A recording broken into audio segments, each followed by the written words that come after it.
that's on the prioritization and delegation. Main topic जो मैं आपसे कहूँगा, लाइक इसमें एक ये ऐसा टॉपिक है, इसमें स्ट्रेटजीज भी मैटर करती हैं कि आपका माइंड क्लेवर हो पहली बात तो, लेकिन साथ ही साथ आपको नॉलेज भी हो। ठीक है, नॉलेज लाइक जैसे ABC तो हमने कर लिया। अब ये वीडियो बहुत अच्छी वीडियो थी, इसमें सब कुछ अगर आपने वीडियो सही से सुनी है, आपका आधा लेक्चर यहीं पे ख़त्म हो गया। ठीक है, airway, breathing and circulation. But इसके बाद क्या आता है फिर? मैस्लोज हायरार्की ऑफ नीड्स आपको पता होनी चाहिए, 5 लेवल से जो हमने सबसे शुरू में पढ़े थे। उसके बाद जो मेन चीज़ें मैटर कर, आपके लैब इसने बता दिए। सबसे इंपॉर्टेंट लैब्स कौन से हैं? डिजॉक्सिन और लिथियम और वैंकोमाइसिन भी। फिर डिजॉक्सिन के साथ कौन सा अल्टरलाइट मैटर करता है? पोटेशियम। लिथियम के साथ सोडियम। ये चीज़ें आपको अगर इसमें आती हैं तो फिर प्रायोरिटाइज करना थोड़ा मुश्किल हो जाता है, इसलिए आपको चाहिए दोनों चीज़ें। एक तो ABC को हर वक्त माइंड में रखना है हमने, और साथ ही साथ हम बाकी अपनी नॉलेज को। सो मेन चीज़ अब ये होगी कि इंटरेक्टिव सेशन रहेगा ये, होपफुली। ठीक है, अब मुझे आप लोगों के नाम नहीं पता क्योंकि अभी एक जनरल सेशन चल रहा है। सो जब मैं कोई सवाल पूछूं तो कोशिश करें जो भी फर्स्ट आ जाए एक बंदा बोल दे, तो बाकी लोग अपना माइक बंद रखें ताकि इंटरेक्टिव रहे, वरना मैं ही सब कुछ बोल के चल जाऊंगा तो फ़ायदा नहीं होगा। ओके, काइंडली कंफर्म करें आपको आवाज़ क्लियर आ रही है, कोई इशू तो नहीं है आवाज़ में?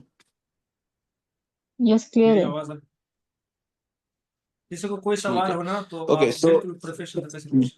यस, यस सही आ कंटिन्यू। रहा जी ज़रूर। ठीक। ओके, सो एयरवे, ब्रीदिंग, सर्कुलेशन, प्रायोरिटाइजेशन पर बेसिकली है कि यार देखें, आपने किस पेशेंट को प्रायोरिटी देनी है। फॉर एग्जांपल अब ये चीज़ ज़्यादातर आती है ER में। ठीक है, अगर आप ER के नर्स हैं तो फिर आपकी ये बहुत अच्छी होनी चाहिए प्रायोरिटाइजेशन, क्योंकि आपके पास 10 पेशेंट एक साथ पड़े हुए हैं। आपने किसको पहले देखना है? अब ये कह लें कि पहले एयरवे को देखना है। एयरवे को पहले क्यों देखना है? अब ये नहीं कि हमने सिर्फ याद कर लिया कि एयरवे को पहले देख लेना है। ये तो पता चल गया ना कि ABC है, बट क्यों ABC है? एयरवे पहले क्यों? एयरवे ऑब्स्ट्रक्शन होगी तो क्या होगा? सांस लेना बंद। सांस लेना बंद होगा तो क्या होगा? ऑक्सीजन अंदर जाना बंद। ऑक्सीजन अंदर नहीं जाएगी तो लंग्स के पास ऑक्सीजन नहीं होगी। लंग्स हार्ट में ब्लड में जो ऑक्सीजन डालते हैं वो नहीं डाल पाएंगे। हार्ट में जो ब्लड जाएगा वो विदाउट ऑक्सीजन के जाएगा, और फिर जब हार्ट वो ब्लड पंप करेगा तो विदाउट ऑक्सीजन पंप करेगा, और उसका कोई फायदा नहीं होगा। आपके जो सेल्स हैं बॉडी के, they will start to die, and soon after आपका कार्डियक अरेस्ट हो जाएगा। इसलिए कहते हैं respiratory rest leads to cardiac arrest. और कार्डियक अरेस्ट जब हो जाए, जो अभी एक क्वेश्चन आया हुआ था CAB वाला, तो जब कार्डियक अरेस्ट हो जाता है, ठीक है, तब आपका CAB आ जाता है। ठीक है, जब आपकी पल्स नहीं है। पल्स ना होने तक, जब तक पल्स है आपकी, तब तक आपका एयरवे, ब्रीदिंग, सर्कुलेशन। लेकिन जैसे ही पल्स चली गई, तब आपकी प्रायोरिटी के पेशेंट की सर्कुलेशन रिस्टोर करनी है। मकसद क्या है कि इंजरी ना हो। इंजरी कैसी? ब्रेन इंजरी ना हो, रीनल इंजरी ना हो, लिवर इंजरी ना हो, क्योंकि हार्ट प्रोवाइड कर रहा है ब्लड ऑर्गन्स को। अगर वो नहीं करेगा, सर्कुलेशन रुकी होगी, तो 3 to 5 मिनट्स के अंदर आपका brain dead. So that's why in code, in pulseless situation CAB, otherwise in every situation ABC। अब आते हैं हम एयरवे के अंदर। एयरवे में हमारा आता है foreign body on the airway, obstruction, oedema. Goal is a patent airway. अगर पेटेंट एयरवे नहीं है तो फिर इंट्यूबेटेड होना चाहिए पेशेंट, या तो ट्रैक होनी चाहिए उसको। अब बात करते हैं एयरवे में कि साउंड्स की बात आती है। जब एयरवे की बात करेंगे ना, तो साउंड्स की बात आएगी। साउंड जैसे आपको ये पता होने चाहिए कि स्ट्राइडर कौन सी आवाज़ है, क्रैकल्स कब होते हैं, वीजिंग कब होती है। ये 3 बहुत कॉमन आवाज़ें हैं। वेजिकुलर हो तो वो नॉर्मल साउंड, अगर आपको इंग्लिश में पूछा जा रहा है अब पेशेंट विद वेजिकुलर साउंड, तो वो नॉर्मल पेशेंट है। लेकिन अगर बात आ जाती है पेशेंट विद स्ट्राइडर, स्ट्राइडर सबसे गंदी आवाज़ है। क्यों? क्योंकि स्ट्राइडर का मतलब पेशेंट का अपर एयरवे ब्लॉक्ड है, अपर एयरवे ऑब्स्ट्रक्शन है। अपर एयरवे में ऑब्स्ट्रक्शन होगी तो नीचे सांस नहीं जाएगा। वीजिंग आ गई अगर, तो वीजिंग कब होती है? जब एयरवे आपका या तो कंस्ट्रिक्ट हुआ हुआ है या बिल्कुल ऑब्स्ट्रक्ट हुआ हुआ है। ठीक है, सो स्ट्राइडर के बाद सबसे गंदी है वीजिंग, और वीजिंग के बाद आपका आता है क्रैकल्स। क्रैकल्स क्या होते हैं? जब लंग्स में पानी भरा हो तब आपको क्रैकल्स की आवाज़ आती है। ठीक है, सो इस तरह आपने लेके चलना है। बिल्कुल ऑब्स्ट्रक्शन है, बहुत बड़ा मसला है, अपर एयरवे का मसला है, तो दैट इज स्ट्राइडर। स्ट्राइडर सबसे इमीडिएट इंटरवेंशन की नीड आपको स्ट्राइडर पे है। उसके बाद ब्रीदिंग, और उसके बाद आपका कब आता है? जब आपकी वीजिंग हो, क्योंकि वीजिंग में या तो पार्शियल ऑब्स्ट्रक्शन है या कंप्लीट या फिर दुबे में। और लास्ट है आपका क्रैकल्स, जब फ्लू डबल लोड होगा। फ्लू डबल लोड किस लिए हो सकता है? हो सकता है पेशेंट को AKI हो सकता है CKD का पेशेंट हो सकता है उसका सर्कुलेटरी ओवरलोड में गया हो, तो ये चीज़ें इस तरह प्रायोरिटाइज करनी होती हैं। इस एयरवे में सिर्फ एयरवे में नहीं आता, एयरवे में आपकी सारी साउंड्स आ गई, एयरवे के अंदर साउंड्स के साथ आपकी कॉम्प्लिकेशंस आ जाती हैं। सही है, हमने इस तरह लेके चलना होता है। जी, CHF भी। ओके, सो ब्रीदिंग अगर हम देखते हैं, ब्रीदिंग में क्या आता है, पेशेंट सांस ज़्यादा ले रहा है या कम ले रहा है, ठीक है, सफिशिएंट है या नहीं है, सांस लेंगे। अब आपका सांस तेज़ लोगे तो क्या मसला हो सकता है, जब सांस ज़्यादा तेज़ लेंगे कि CO2 वॉश आउट भी हो सकती है, ठीक है। और अगर शैलो ब्रीदिंग है तो CO2 अंदर से निकलेगी नहीं, अंदर जमा होती रह सकती है। अगर CO2 अंदर जमा हो जाए तो क्या होगा, हाइपरकैप्निया। हाइपरकैप्निया के साथ क्या होगा, अगर आपकी, अब रिस्पायरेटरी फेलियर किसकी बेस पे डायग्नोस करते हैं आप, ब्रीदिंग की बेस पे। रिस्पायरेटरी फेलियर दो टाइप्स के होते हैं, टाइप 1 टाइप 2। दोनों किसकी बेस पे होता है, CO2 के लेवल्स पे और ऑक्सीजन के लेवल्स पे, जिस तरह वीडियो में दिखाया गया आपको। अगर CO2 और ऑक्सीजन दोनों ऊपर नीचे हैं, CO2 फॉर एग्जांपल ज़्यादा है 50 से और ऑक्सीजन कम है 60 से, तो वो टाइप 2 रेस्पिरेटरी फेलियर है। बट अगर CO2 आपका 50 तक है एंड ऑक्सीजन आपकी 60 से कम है, तो दैट्स टाइप 1 रेस्पिरेटरी फेलियर। एक में आपकी सिर्फ ऑक्सीजनेशन का मसला हो रहा है, टाइप 1 में, उसमें आप पेशेंट को सिंगल एंट्री ऑक्सीजन प्रोवाइड कर दें, ठीक है, लो फ्लो पे चल जाएगा। लेकिन टाइप 2 जो है उसमें बेसिकली पेशेंट की वेंटिलेशन का मसला आ रहा है, उसको सांस लेने और सांस निकालने दोनों में मसला आ रहा है, तो ऐसे में आप बाईपैप लगाएंगे, ठीक है। मैं आपकी बस थिंकिंग का बता रहा हूँ कि ऐसे आपकी थिंकिंग होनी चाहिए। And breathing insufficient, breathe for them. Okay, तो आप ऐसे पेशेंट को या तो वेंट लगाएंगे या BMV से स्टार्ट करेंगे। सर्कुलेशन में क्या आ जाता है, अब सर्कुलेशन की इंपॉर्टेंस क्यों है, सर्कुलेशन सही नहीं होगी। अब फॉर एग्जांपल सर्कुलेशन में एक तो ब्लड की सर्कुलेशन है, are they getting good blood flow to tissues, tissues को गुड ब्लड फ्लो मिलेगा तो क्या होगा, टिश्यूज में ऑक्सीजन पहुंचेगी, ब्लड से ही ऑक्सीजन पहुंचती है ना, ब्लड से ऑक्सीजन पहुंच गई टिश्यूज के अंदर। अब टिश्यूज जो हैं आपके सेल्स जो हैं वो नॉर्मल मेटाबॉलिज्म करेंगे, वो लैक्टिक एसिड प्रोड्यूस नहीं करेंगे। अब फॉर एग्जांपल अगर उनको ऑक्सीजन नहीं मिलती, उनकी सर्कुलेशन सही नहीं हो रही है, टिश्यूज़ की परफ्यूजन सही से नहीं हो रही है, तो वो लैक्टिक एसिड प्रोड्यूस करना शुरू कर देंगे। एंड लैक्टिक एसिड क्या करते हैं, वो सेल्स को स्ट्रेस आउट करते हैं, सेल्स को स्ट्रेस आउट करेंगे, सेल्स मरना शुरू करेंगे, ज़्यादा होना शुरू हो जाएगा। आपका एसिडोसिस तो साथ साथ चल ही रहा है, उसके साथ साथ पेशेंट ऐसा ऐसा ऑर्गन डैमेज में जाएगा। वार्म स्किन, पेशेंट की स्किन अगर गुड पल्सेस हैं, आपने ये चेक करना होता है, अप्रोप्रिएट कलर आपने देखना होता है, इनसफिशिएंट सर्कुलेशन है अगर, तो फ्लूइड्स चलाएं, फ्लूइड्स अगर रिस्पॉन्स नहीं कर रहा पेशेंट तो फिर क्या करना है, आयरन ड्रॉप्स चलाते हैं आप। बेसिकली आपका डोपामिन आ गया, नॉरेपी आ गया, इस तरह की चीज़ें सर्कुलेशन को सपोर्ट करने के लिए। अब मैं क्वेश्चंस देख लूँ एक बार। हाइपरक्लीमिया हो सकता है, ठीक है, हाइपरकैप्निया यस कॉसेज बाय वेरिएशन।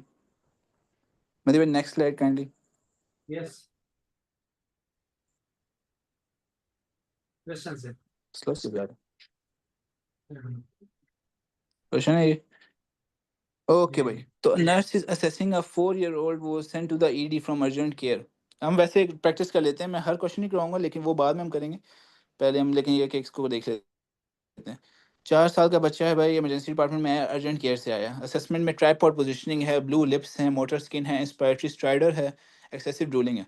अब ये बात तो पक्की होगी भाई कि पेशेंट की जो ऑक्सीजन लेवल है वो कम है। अब मुझे वाइटल साइन देखने की ज़रूरत नहीं है इसमें, क्यों, क्योंकि ब्लू लिप्स भी हुए हुए हैं एंड इंस्पायरेटरी स्टार्टर भी है। तो हमने चलो वाइटल साइन देखते हैं, तो पेशेंट को फीवर भी चल रहा है, टेकिकार्डिया भी हुआ है, लेकिन बच्चा भी है तो टेकिकार्डिया के साथ फीवर भी चल रहा है इसको, रिस्पायरेटरी रेट उसका ऑलरेडी हाई है, स्टार्टर है तो रिस्पायरेटरी रेट हाई होगा, ऑक्सीजन सिचुएशन इसकी 82% है। प्रायोरिटी नर्सिंग एक्शन क्या है, ठीक है। अब हमने शुरू में कर लिया एयरवे, ब्रीदिंग, सर्कुलेशन, ठीक है। अब आप बताएं एयरवे का ऑप्शन कौन सा है पांच चारों में से, keep the child calm and call for emergency airway equipment, obtain IVSS, assess the throat for child at epiglottitis, or place the child on high flow nasal cannula at 100% of FiO2। सो अब जो confusing वाला है वो D वाला है, क्यों, क्योंकि patient को आप ऑक्सीजन लगा रहे हैं, इसमें सिचुएशन कम है तो ऑक्सीजन तो लगाएंगे, राइट। बट अब इसमें बात आती है कि आपकी प्रायोरिटाइजेशन आपने सीखी है, A B C। एयरवे वाला आपका पहला ऑप्शन है। अब एपिग्लोटाइटिस इसमें कंफर्म कैसे हो रहा है कि पेशेंट को एपिग्लोटाइटिस है, क्योंकि ट्राइपॉड पोजीशनिंग, जब आप इनके सिस्टम्स पढ़ेंगे तो आपको पता चलेगा एपिग्लोटाइटिस में ट्राइपॉड पोजीशनिंग क्लासिकल साइन है, ठीक है। जिस तरह प्रोजेक्टाइल वॉमिटिंग होती है उसी तरह एपिग्लोटाइटिस में ट्राइपॉड पोजीशनिंग एक बहुत बेसिक साइन है। अगर ये आ गया दैट मीन्स पेशेंट को एपिग्लोटाइटिस डायग्नोस कंफर्म्ड है। तो ऐसे पेशेंट को आपने सुकून में रखना है। अगर सुकून में नहीं रखेंगे, अगर बच्चा इरिटेट हो गया, बच्चा अपना काम खो दिया अगर बच्चे ने, तो बच्चा होगा हिलना शुरू करेगा, सांस और ज़्यादा लेना शुरू करेगा। जैसे ही वो और लेना शुरू करेगा, उसका एयरवे पक्का बंद, और एयरवे पक्का बंद तो आपको क्या करना पड़ेगा, इंट्यूबेट। लेकिन आपके पास सामान था ही नहीं, तो फिर आप गए, पेशेंट सेफ्टी गई। तो first option is keep the child calm, and then of course intubate कर दिया। इंट्यूबेट, क्योंकि ऐसे पेशेंट को इंट्यूबेशन की नीड है अगर ज़रूरत पड़ेगी तो, ठीक है। उसके बाद हमने प्रिपेयर कर लिया इमरजेंसी एयरवे इक्विपमेंट, देन हम बाकी चीज़ें करेंगे। तो प्रायोरिटी नर्सिंग एक्शन याद रखना, एयरवे इसमें ये है। नेक्स्ट, और वैसे क्वेश्चन दो, आंसर यही है भाई। एंड सॉरी, मैं सहमति से लोगों को भाई को तंग कर रहा हूँ बार बार इस स्लाइड्स के लिए। मेरे लैपटॉप से इशू आ गया था, जिसकी वजह से मुझे इस तरह करना पड़ा। अगर मैं वो लेने जाता तो टाइम और लग जाता, और मैं क्लास को ले नहीं करना चाहता। तो थैंकफुल टू हिम कि उन्होंने कहा मैं आपके साथ कर लेता हूँ। अरे भाई नेक्स्ट स्लाइड काइंडली।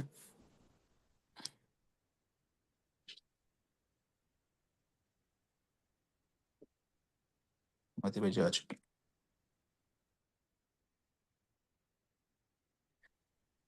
अच्छा, मीनवाइल हम बात करते हैं, जब तक मती भाई नेक्स्ट स्लाइड करेंगे। हाँ हाँ सॉरी सॉरी, और हाँ हाँ मैं तो हाँ अभी आंसर बता दो। आंसर दिखाएं, यस। बस ठीक है। एक बार आप लोग देख लें, अब ये यू वर्ल्ड और आर्चर्स के ये फायदे हैं कि आपको रैशनल्स काफ़ी एक्सप्लेन हुए मिलते हैं। अब क्वेश्चन आपने एक किया, लेकिन साथ साथ आपकी 4 चीज़ों की लर्निंग हो गई है। सिर्फ हो ना कि दिस इज इनअप्रोप्रिएट, तो उसमें कोई लर्निंग नहीं होती, लेकिन आगे लिखा हो जैसे सी इज इनकरेक्ट। सी का ऑप्शन हमारा क्या था, to assess the throat for child epilepsy at this time. Patient को थ्रोट को असेस करने की बजाय आप एक्शन लें, क्योंकि हमें ऑलरेडी पता है, ट्राइपॉड पोजीशनिंग से कंफर्म हुआ है कि एपिग्लोटिस है। हाँ, अगर चाइल्ड रेड उसका होगा तो फिर ज़्यादा कंफर्म हो जाएगा, लेकिन अभी हमें इंटरवेंशन करनी है। जो आपको होता है ना प्रायोरिटी नर्सिंग एक्शन, एक्शन का वर्ड जहाँ आ गया तो वहाँ एक्शन करें। नेक्स्ट स्लाइड मतलब। यस, अगले क्वेश्चन। ओके, अब ये काफ़ी जनरल चीज़ है। Which of the following is the first nursing action for client experience डिज्निया। ये मैं चाहूँगा आप में से कोई कौन बताएगा। बी है सर इसका आंसर। बी। अब इसमें क्योंकि स्ट्रेट अवे है, फुट ऊपर करने से कोई फायदा नहीं होने वाला। फुट ऊपर कब करते हैं, जब बीपी कम हो, ठीक है। ब्लड प्रेशर इसमें कोई ताल्लुक नहीं आ रहा। From under the remove pillows from under the clients head, head से पिलो रिमूव करने से कोई फायदा नहीं होने वाला। मेन चीज़ क्या आती है, हेड ऑफ द बेड, उसको ऊपर करेंगे, उसके एब्डोमिनल ऑर्गन्स सही शेप में पोजीशन में आ जाएंगे, and he will have a more easy time in breathing. तो आंसर यही है। हमने अगर इसको, काइंडली नेक्स्ट करें। हाँ मैंने उनको बोला था ना कि सबसे पहले बताएं हम बताएं। नॉन इन्वेसिव प्रोसीजर पहले करते हैं, फिर इन्वेसिव की तरफ जाते हैं ना। तो ये एक नॉन इन्वेसिव प्रोसीजर है, मतलब elevated head of the bed जो है ना, ये हमारे पास पोजीशनिंग चेंज करना, ये सबसे इंपॉर्टेंट है। हम पहले वो करेंगे, फिर इसके बाद जो है ना या तो आईवी की तरफ जाते हैं या मेडिकेशन की तरफ जाते हैं। ऐसे आंसर इसका मुझे भी यही लगता है। Yes. B is the right answer.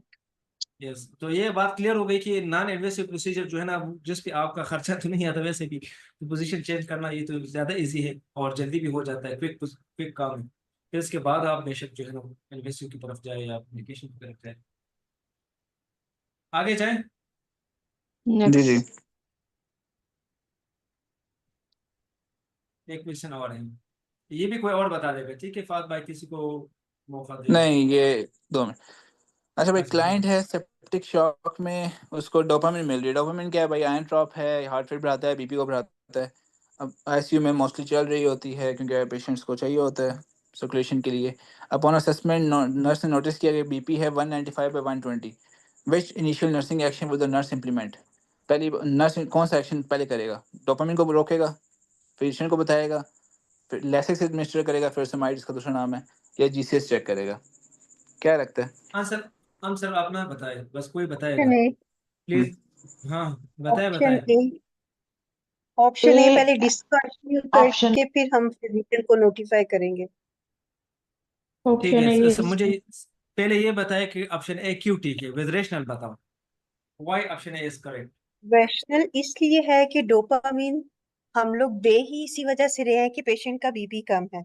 अब उसकी वजह अच्छा। साइड इफेक्ट क्या हुआ कि उसका बीपी बहुत ज्यादा हो गया, तो वो डोपामिन की वजह हम्म। से है। तो हम पहले डोपामिन को स्टॉप करके फिर हम सेकंड स्टेप पे क्या करेंगे, नो नोटिफाई करेंगे फिजिशियन नो को। नो, डोपामिन नो को टेपर ऑफ सर, करेंगे, इसका डिसकंटिन्यू आंसर नहीं, बी टेपर है। ऑफ करते हैं। टेपर ऑफ करेंगे क्योंकि सडन हम उसको डीसी नहीं कर सकते। जी जी बिल्कुल, डिसकंटिन्यू करते, हम्म सदफ क्या कह रहे हैं, जी डिसकंटिन्यू? नो, नहीं करते, आंसर टेपर इज ऑफ करते हैं। सर। अच्छा, एक्सक्यूज पेपर मी आप सर, करते हैं। हाँ हाँ, यस यस यस। इसका ऑप्शन बी सर बनता है, नोटिफाई द फिजिशियन, बिकॉज हम जो है ना डॉक्टर के ऑर्डर्स के मुताबिक, और जो कोई कॉम्प्लिकेशन आ रही है, जैसे इसका बीपी ज़्यादा इंक्रीज हो रहा है ना, जो सडनली हो गया है, अगर उसका सडनली इंक्रीज हो गया उसका बीपी ना पेशेंट्स का, तो हमने जो है ना नोटिफाई डॉक्टर फिजिशियन को लाना होगा उसके, तो अच्छा, इसका बी है ऑप्शन। मैं अब अगर थोड़ा सा बता दो, लेट सपोज मैं ऑप्शन ए को टिक दे दूँ, इसका वजह मैं रेशनल ये बता रहा हूँ, क्योंकि आपको पता है कि डोपामिन जो है ना, इसको ऑलरेडी मजीद इंक्रीज कर रहा है, ठीक, 195 तक तो पहुंच गया है, बीपी वेरी हाई है। अगर आप डॉक्टर को इन्फॉर्म करेंगे और फिर इसके बाद जो है ना वो करेगा, वो क्या, वो टेपर ऑफ करेगा, जो भी करेगा ना, तो इसके बाद करेगा, तो सबसे पहले आपको एक एक्शन लेके पेशेंट की सेफ्टी, पेशेंट सेफ्टी तो ये कि आप डिसकंटिन्यू कर लो उस टाइम टेपर। वो डिसकंटिन्यू का मतलब ये नहीं हो कि एकदम जो बीपी ड्रॉप हो जाएगा, आप डिसकंटिन्यू करेंगे, अगर लॉन्ग टर्म डिसकंटिन्यू हो जाएगा तब जो है ना पेशेंट की बीपी ड्रॉप हो सकती है। अभी तो आप क्विक रिस्पांस कर रहे हैं ना, क्विक रिस्पांस क्या करेंगे, इनिशियल एक्शन क्या लेंगे, फिलहाल तो स्टॉप कर लो, डॉक्टर को इन्फॉर्म कर लो, डॉक्टर फिर टेपर ऑफ करना चाह रहे हैं, जो भी करना चाह रहे हैं वो ऑर्डर देगा, आप उसके बाद ऑर्डर फॉलो कर लो। वैसे मेरा तो ये ऑप्शन है, फहाद बता देगा कि वो भी, लेकिन मैंने भी आंसर की तरफ फिलहाल गया नहीं हूँ, ये प्रेजेंटेशन में फुल रिप्लाई है, लेकिन डिसकंटिन्यूस पेशेंट सेफ्टी फर्स्ट है आपके पास। एंक्लेक्स देखती है कि पेशेंट सेफ्टी किस में है,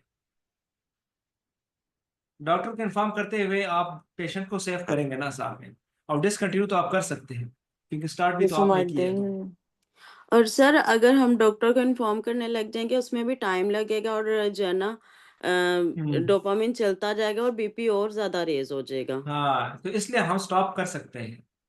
अगर कोई कहते हैं एडमिनिस्टर फिलिसिमाइड, तो वो तो आपको पता है डॉक्टर ही ऑर्डर करेगा, फिर इसके बाद फिलिसिमाइड देंगे।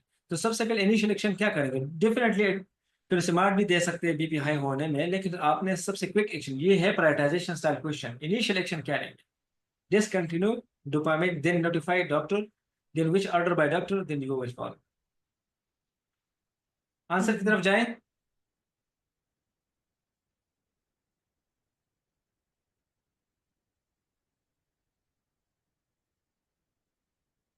Match symptom the ABC, choose the highest ranking action, when is distressed, don't assess, if you can do something, don't notify, do it, if you can do something, don't don't notify, notify. do it। So the number one option is पर ए। सही है, समझ आ गई, ये ऊपर लिखा है question, ABC rule के लिहाज से 1 नंबर आपका क्या है, ठीक है, क्योंकि वो क्या कह रहे हैं कि when in distress don't assess, if you can do something do notify, do it. Notify की जरूरत नहीं है, फिर जो आप कर सकते हो वो कर लो, कम से कम स्टॉप तो कर सकते हैं ना आप, तो स्टॉप कर लें। फहद आप बता दें। हाँ, किस क्वेश्चन पे मतलब हम अभी काइंडली ये इस मुझे वो क्वेश्चन पे, क्वेश्चन अबाउट ये डोपामिन। क्वेश्चन आप डिसकंटिन्यू डोपामिन, ये मैंने उसको बोला डिसकंटिन्यू डोपामिन। अच्छा, इसमें ये आप है अगर हमारे पास ऑप्शन होता है ना टाइट्रेट का, ठीक है, तो हम ज़रूर वो करते। अब जीसीएस असेस अगर करते तब करते जब सिर्फ सेप्टिक शॉक की बात रहती, तब फिर हम जीसीएस असेस की बात करते। लेकिन इस वाले में जो बेस्ट आंसर है, लाइक मैं लेसिस को तो मैं हटा दूंगा, क्योंकि हमें नहीं पता कि लेसिस की वजह से बीपी हाई है, तो लेसिस वाला ऑप्शन तो बिल्कुल हट गया। जीसीएस का वाला भी इसमें अभी हट जाता है। बात आती है नोटिफाई और डिसकंटिन्यू की, तो डिसकंटिन्यू फॉर अब मुझे यहाँ क्वेश्चन ही ओवरऑल मुझे इतना अच्छा नहीं लगा ये क्वेश्चन, लेकिन अगर मुझे इसमें चूज़ करना हो तो मैं खुद जो है पहले ए ही करूँगा, but for the time being, of course हम बिल्कुल इसको बंद नहीं कर सकते, लेकिन फॉर टाइम बीइंग मैं रोकूंगा, पेशेंट को इन्फॉर्म करूंगा एंड देन टाइट्रेट करूंगा एज पर नीड। तो मुझे क्वेश्चन एज सच, जब मैं पहले भी देखा था, एक बार ये देखा हुआ मैंने क्वेश्चन इससे पहले भी, सो द बेस्ट आंसर इस सिनेरियो में वो डिसकंटिन्यू वाला ही है। अगर टाइट्रेट का ऑप्शन होता तो वो मैं चूज करता विदाउट थिंकिंग। यस, आप ये बताइए स्पेक्ट्रम ऑफ स्टेबिलिटी हमने पढ़ा भी है लोगों ने, चलो दोबारा। मतलब नीचे जाए जरा, एक क्वेश्चन बहुत नीचे भी जा, मैंने वो देखा था। नीचे जाए, नीचे नीचे नीचे नीचे जाओ मतलब यार, ऊपर, सॉरी ऊपर, यस। सॉरी।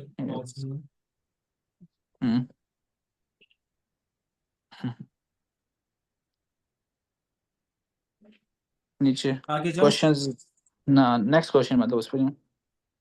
हाँ, स्पेक्ट्रम ऑफ स्टेबिलिटी बता दें। ओके, सो बेसिकली इसमें यार आपको बताया गया अनस्टेबल, बेसिकली 5 तरह के पेशेंट बताए गए हैं। एक है जो बिल्कुल अनस्टेबल है। अनस्टेबल कौन सा पेशेंट है? जिसको आपने सबसे पहले असेस करना है, ठीक है, जिसकी कंडीशन रैपिडली चेंज हो रही है। रैपिडली चेंज में आपका एक्यूट का वर्ड आ जाता है, सडन की बात आ जाती है, ऑनसेट की बात आ जाती है, ठीक है। उसके अलावा आप मतलब एक्सपेक्ट नहीं कर रहे, फॉर एग्जांपल फॉर 12 आवर्स के बाद आप सर्जिकल साइड से ब्लीडिंग एक्सपेक्ट नहीं कर रहे। अगर ब्लीडिंग हो जाती है दैट इज अनस्टेबल पेशेंट, ठीक है। लेस स्टेबल की बात अगर करते हैं तो रिसेंटली एडमिटेड, जो अभी अभी आपके पास आया फ्लोर पे, जिसकी अभी अभी डायग्नोज हुई है कोई चीज़, किसी पेशेंट का अभी अभी एप्लाइटिस डायग्नोज हुआ है, या अभी अभी उसका ARDS डायग्नोज हुआ है, लाइक अभी आपने उसको कुछ नहीं बताया हुआ, अभी उसको कोई टीचिंग नहीं दी हुई, कोई इंस्ट्रक्शन नहीं दी गई। जो आपको पता है जब हम डिस्चार्ज टीचिंग कब देते हैं? जब इंस्ट्रक्शन देते हैं हम, एडमिशन के वक्त से डिस्चार्ज टीचिंग शुरू हो जाती है। तो ऐसे पेशेंट जिसको कोई टीचिंग नहीं मिली हुई, उसको कोई आइडिया नहीं है अभी उसके डायग्नोज का, और अभी न्यू ऑनसेट शुरू हुआ है, ऐसा पेशेंट लेस स्टेबल होगा, मिडिल ऑफ द रोड पे। बाकी मोस्ट स्टेबल में कौन से आते हैं? जैसे मुझे पता है CKD वाले का जो क्राइटेरियन है वो 1.5 1.92 इस रेंजेस में रहेगा। तो मैं CKD वाले पेशेंट की वैल्यू पे टेंशन नहीं लूँगा, लेकिन वही रिपोर्ट अगर आ जाती है एक नॉर्मल पेशेंट की, तो मैं लेस स्टेबल में चला जाऊँगा।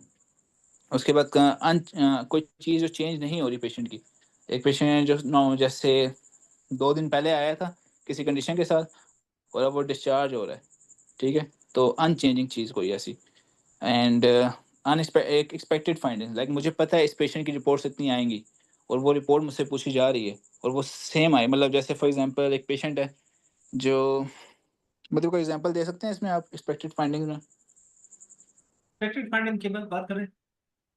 जी जी जी जी। एक्सपेक्टेड फाइंडिंग तो ये हो सकता है कि लेट सपोज आपके पास पेशेंट आए हैं किसी भी मतलब कंप्लेंट के साथ ना, chronic मसलन disease. हाँ हाँ, CKD के साथ आए, चलो। तो इसका जो है ना आप ये देख सकते हैं कि इसका क्रिएटिनिन लेवल जो है ना एकदम हाई हो सकता है, ठीक है, ये एक्सपेक्टेड है, पॉसिबल है कि हो सकती है, या इसके इलेक्ट्रोलाइट इम्बेलेंस हो सकता है, क्योंकि ऑलरेडी इसका जो है ना वो डायलिसिस पेशेंट है, अगर वो डायलिसिस टाइम पे ना हो जाए तो इसका जो है ना यूरिया लेवल जो है ना ज्यादा हो सकते हैं। तो ये एक्सपेक्टेड है क्योंकि ऑलरेडी वो CKD पेशेंट है, या कोई कंजस्टिव हार्ट फेलियर पेशेंट है, तो आप ये एक्सपेक्ट कर सकते हैं कि इसका वेट गेन हो रहा है, ठीक है, या एक्सपेक्ट कर सकते हैं इसका BP जो है ना वो हाई हो रहा है या ड्रॉप हो रहा है, क्योंकि ऑलरेडी एक क्रोनिक कंडीशन के साथ है या ऑलरेडी डायग्नोज पेशेंट है। तो ये मतलब इसलिए हम उसको मोर स्टेबल कहते हैं, क्योंकि we know the exact the disease which is going with the patients, it is expected with patient. या after post of surgery patient है, हम एक्सपेक्ट कर रहे हैं कि पेन जो है ना after post of surgery patient को पेन हो सकता है, तो दिस इज एक्सपेक्टेड। लेकिन अगर कोई सर्जरी नहीं हुई है और अचानक किसी पेशेंट को पेन कंप्लेन कर रहे हैं, तो दिस इज अनएक्सपेक्टेड, क्योंकि हमें नहीं पता कि क्या हुआ है, इसको पेन क्यों हो रहा है, what is the reason of the pen.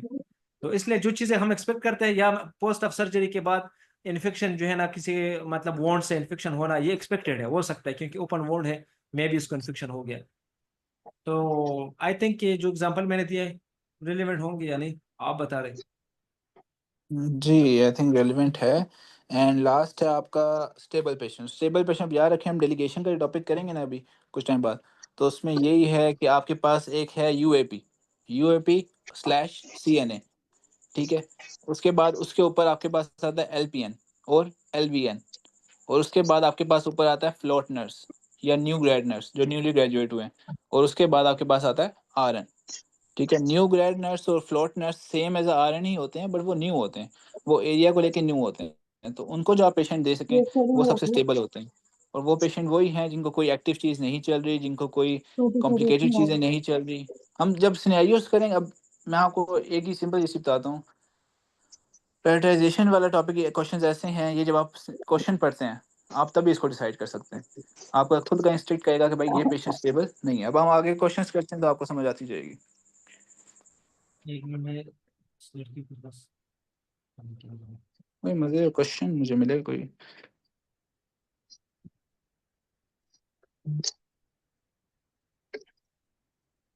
Next slide मुझे भाई। अच्छा नेक्स्ट कर लेंगे। या अल्लाह। अभी तक को क्या हुआ, इंग्लैंड तो अटैक नहीं की फिलहाल। अच्छा भाई, the nurse receives report on the following 4 client. 4 clients हैं भाई आपके पास, कौन सा क्लाइंट सबसे पहले असेस करना होगा? पहला पेशेंट कौन है? 27 साल का बंदा है, एस्मा फ्लेयर अप के साथ आया और आज डिस्चार्ज होने वाला है। हमारी देरी लगेगी या नहीं? अभी क्लियर एक हो गया मिनट, है। हाँ मैं इसको ना, इस लड़की को ना मुझे मुझे ओके सो जी जी, आप कंटिन्यू एक करें, आप कंटिन्यू करें, मैं इसको देखता हूँ। ठीक है, पेशेंट है एस्मा फ्लेयर के साथ, एस्मा हुआ उसको, ज़्यादा हुआ, आया वो, अब डिस्चार्ज हो रहा है, चलो जी इसको आउट कर दें। Client newly diagnose with TIDM. To be honest इस वक्त मुझे नहीं पता टीआईडीएम क्या है, मैं इंटरेस्टेड भी नहीं हूँ। ठीक है, third cheese, newly admitted 38-year-old with a down trending haemoglobin and most recent level of 3.9। Concerning है 3.9 एचपी, बहुत ज़्यादा कंसर्निंग है। आपको पता है 7 से कम पे ब्लड ट्रांसफ्यूजन होती है। ठीक है, ये पेशेंट 38-year-old है और इसका डाउन होता जा रहा है एंड अभी इसका 3.9 है, रिसेंट आया है।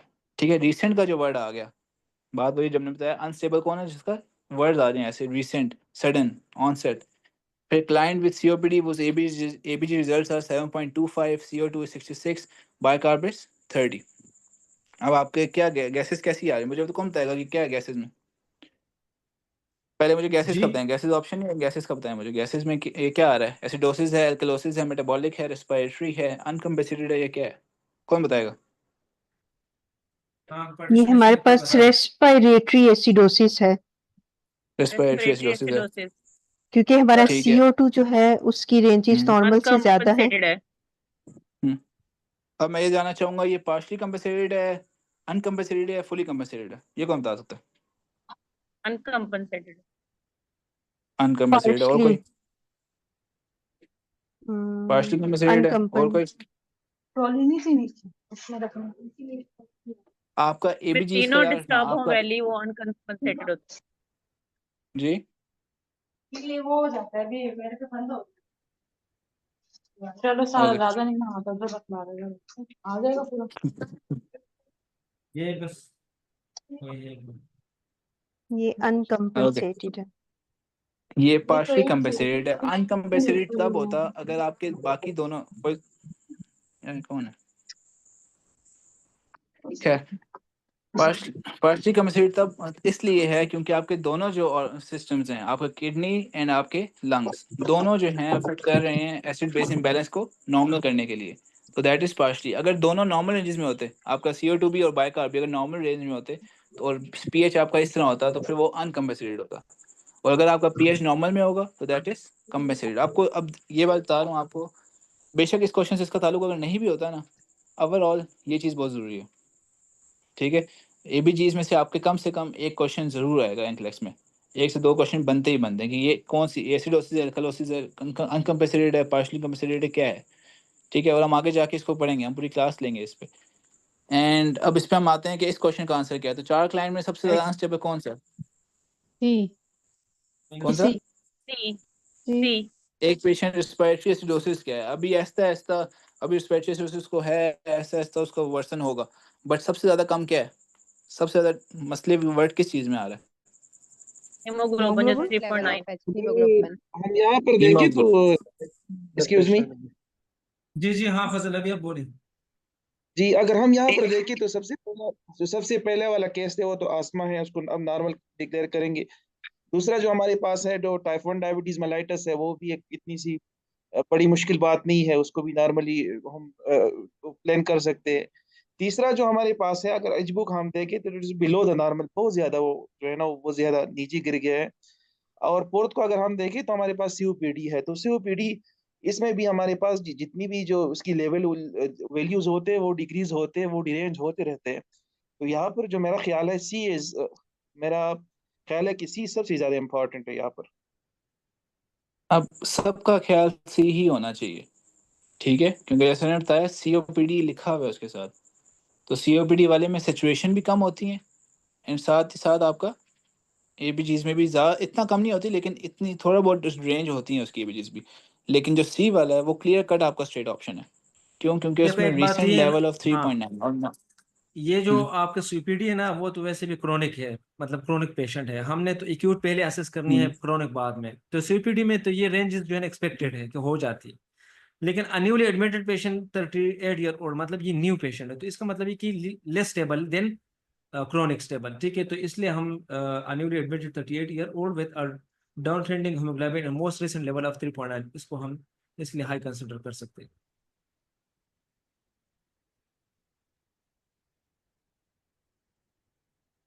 ठीक हो गया ये। This in acute client with a critical lab values in rapidly changing condition, this must be assessed immediately।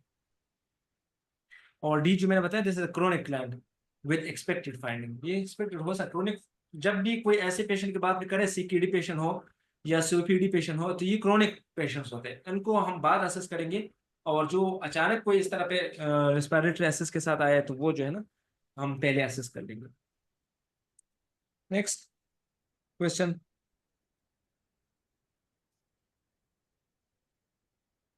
a nurse is caring for a client receiving digoxin. The client most recent serum digoxin level was 2.9 nanogram per milliliter. Which of the following priority nursing action? Yes, हाँ, should the nurse take? Select all the plan. चलें, तो भाई digoxin है, digoxin का normal level कौन बताएगा मुझे? Digoxin का नॉर्मल लेवल हमारे पास है कितना? 2 2 बॉर्डर लाइन पे सर आएगा, 2 होता है, 2.5 जी 2 होता है 2.5 जो है वो आपका डाइजॉक्सिन का नॉर्मल लेवल। 2.5 जो आपका वो आपका हाई साइड पे जा 2 रहा है, राइट? नॉर्मल होता है हाँ, अब which of the following sir, priority 2 nursing normal होता एक्शन? है। यस, सो 2.5 जो है वो हाई साइड पे है। डिजॉक्सिन याद रखिए किस लिए दी जाती है? किसी को पता है डिजॉक्सिन किस लिए दी जाती है? Reaction beta sir deep beta contraction के लिए। जी, हार्ट रेट को कम करने के लिए। तो कम क्लाइंट करने मोस्ट रिसेंट उसका 2.5 है, मतलब टॉक्सिक रेंज आ गई है। कौन सा इनमें से एक्शंस बनता है? अभी बात with hold the client schedule dose, patient को अभी और हमें देना है डिजॉक्सिन, देंगे उसको? नो नहीं होल्ड करेंगे। होल्ड करेंगे, ये क्लियर है। अब इसमें सिलेक्ट ऑल दैट अप्लाई, मतलब भाई ने आपको शुरू में बताया था कि सिलेक्ट ऑल अप्लाई की स्कोरिंग कैसे होती है, प्लस माइनस, इसकी ट्रू स्कोरिंग फॉल्स, प्लस और माइनस। आप हाँ प्लस हाँ माइनस स्कोरिंग होती है। और मैंने कहा जब आप आंसर सेलेक्ट करते हैं तो उसमें आप फार्मूला यूज करेंगे ट्रू एंड फॉल्स वाला, मतलब with hold the client schedule dose, yes yes या नो, बस या ट्रू या फॉल्स, तो ये फार्मूला करें। अब मुझे बताए with hold the client schedule dose, ये यस है या नो है? Yes Yes. अच्छा, administer the dose as prescribe, yes no? No. No No. No assist the client urinary output, yes no? No. अच्छा, assist the client most recent sodium level, yes yes नहीं, assist the अगर client potassium no level no, होता, lithium होता, अगर lithium होता तो sodium होना था। यस पोटेशियम सोडियम के साथ, पोटेशियम जो है वो इस डिऑक्सिन के साथ आता है। क्यों? क्योंकि पोटेशियम कम होगा, ये दोनों एक ही। अब इसके पीछे आपको ये पता होना जरूरी है, पोटेशियम और डिऑक्सिन ये सेम चैनल्स पे जाके ऐड करते हैं। अगर आपका पोटेशियम कम होगा तो हाँ डिऑक्सिन जी, ज्यादा तो ऐड करना डाइजॉक्सिन शुरू हो जाएगा, टॉक्सिसिटी हो जाती है अगर पोटेशियम कम डिऑक्सिन हो। टॉक्सिसिटी हो जाएगी, और ऐसा पेशेंट एरिथमिया में जाएगा, वेंट्रिकुलर एरिथमिया में। अच्छा, जी, उसके बाद इसलिए most recent potassium sodium level. Level, तो सोडियम लेवल आपका आउट है। फिर हार्ट रेट एंड रिदम, तो ऑफ कोर्स यस डिजॉक्सिन जो है यस वो डीबीसी जा रही है, और जब सर, टॉक्सिसिटी ए हो एंड जाएगी ई तब हुआ फिर। A and E, most probably आपका ए एंड ई आंसर है, अनलेस आर्चर हमें धोखा दे। क्या आंसर है मतलब भाई?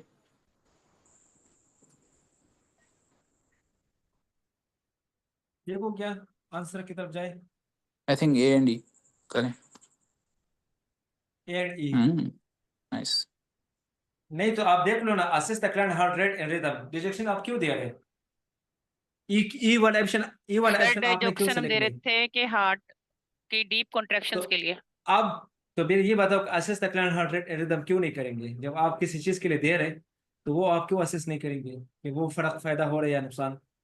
ये तो आपका ऑप्शन ही बनता था। और आपने बोला कि सोडियम लेवल इसलिए नहीं देखते कि सोडियम का रिलेशन है पोटाशियम के साथ।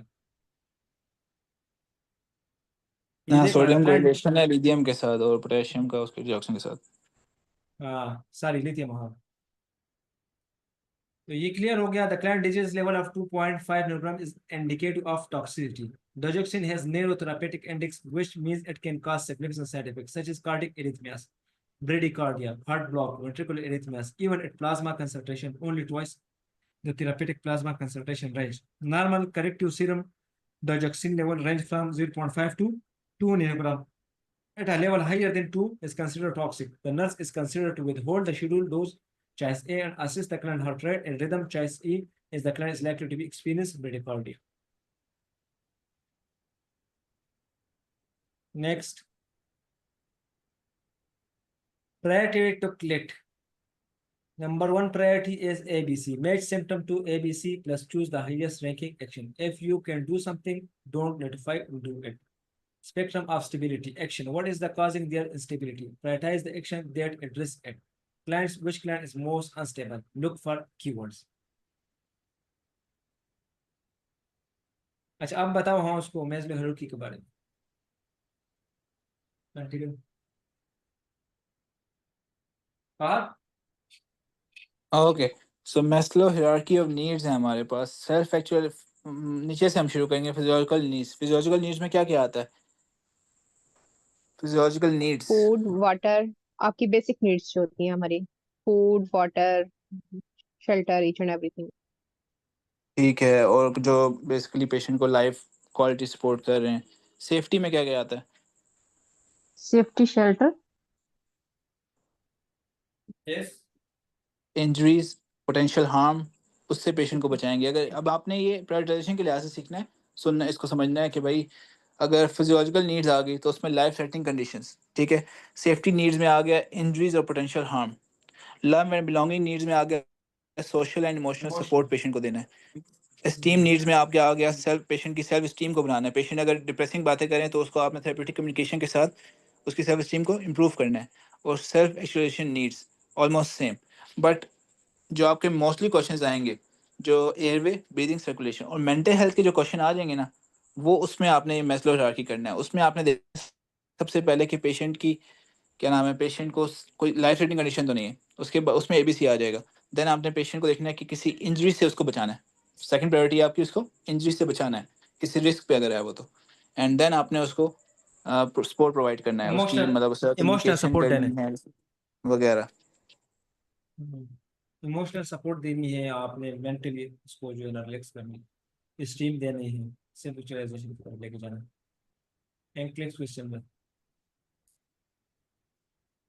ओके, बैलेंस स्केलिंग अब फॉर इसमें हाँ इसमें हम सिंपल ये जाते हैं। एमिट्रिप्टिलिन, जैसे मैंने आपको शुरू में बताया कि सिर्फ इसमें आपको वर्ड्स तो चाहिए ऑफ कोर्स, लेकिन साथ ही साथ आपने इसमें देखना है कि आपकी नॉलेज। अब ये एमिट्रिप्टिलिन कौन सी मेडिसिन, कौन बताएगा?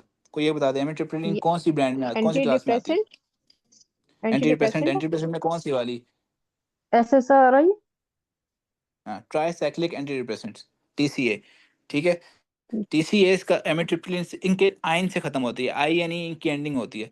याद रखिएगा, मेडिकेशन फार्मेसी की टिप है आपके लिए कि जितनी भी फार्माकोलॉजिकल मेडिकेशन है मोस्टली की एंडिंग सेम होती हैं। तो आपने इनको इस तरह याद रखना है। मैकेनिज्म ऑफ एक्शन अगर क्लासेस के लिहाज से करेंगे सही याद रह जाएगा आपको। हर हर मेडिसिन की आप नहीं याद कर सकते। अब जैसे मैं आपको फॉर एग्जांपल एंटी हाइपरटेंसिव का बताऊं तो 5 क्लासेस हैं, 5 में से 4 की एंडिंग्स बिल्कुल सेम है। बीटा ब्लॉकर की ओलोल, एंजियोटेंसिन ब्लॉकर्स की सार्टन, रिसेप्टर ब्लॉकर्स की कन्वर्टिंग एंजाइम, उसकी इनहिबिटर्स की प्रिल। तो इस तरह आप याद करेंगे, मैकेनिज्म सेम होता है ऑलमोस्ट। आपने सिर्फ ये एंडिंग याद करके क्लास याद कर लेनी है। क्लास का फिर मैकेनिज्म आपको पता होगा तो आप कहीं मार नहीं खाएंगे। अब एमिट्रिप्टिलिन क्या है? टीसीए है, ठीक है। मुझे आइन से याद आया कि ये टीसीए है, आईएनई से, कि ये टीसीए में आता है। टीसीए क्या करते हैं? एरिथमिया कॉज करते हैं, ये मुझे नॉलेज है इस चीज़ की। अब हम पर करते हैं कि इसके ऑप्शंस क्या हैं, कि नर्स ने कौन से एक्शन को प्रायोरिटाइज करना है। एक है हमारे पास थेरेप्यूटिक रिलेशनशिप, ठीक है। तो भाई साइड पे अभी मैस्लो हायरार्की ऑफ नीड्स बाद में आएंगे। पहली बात आती है क्रिटिकल सिचुएशन की, फिजियोलॉजिकल नीड्स की। Determine the reason for the overdose, वो भी बाद में कर लेंगे। Request a prescription to consult psychiatry, वो भी कर लेंगे। लेकिन 12 लीड ईसीजी, क्योंकि मैंने आपको बताया एमिट्रिप्टिलिन क्या करती है? एरिथमियास। अरिदमिया, टीसीएस करते हैं एरिथमिया, और ये पेशेंट ओवरडोज कर गया, ठीक है। तो ऐसे पेशेंट में फर्स्ट एक्शन इज सेफ्टी, तो ऑब्टेन अ 12 लीड ईसीजी। उसके बाद सी, ई, डी, बी वगैरह, लेकिन फर्स्ट ऑप्शन मेरा ए होगा 100%। दिखाएं मतलब यही है। यस इसमें गुजर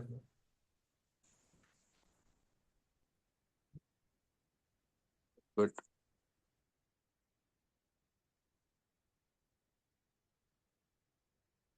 ये देखो um um Toluene is a DCA and can cause cardiac arrhythmias. If the client is overdose on toluene, they are high risk for arrhythmia. This is a physiological need and nurse must prioritize this action first.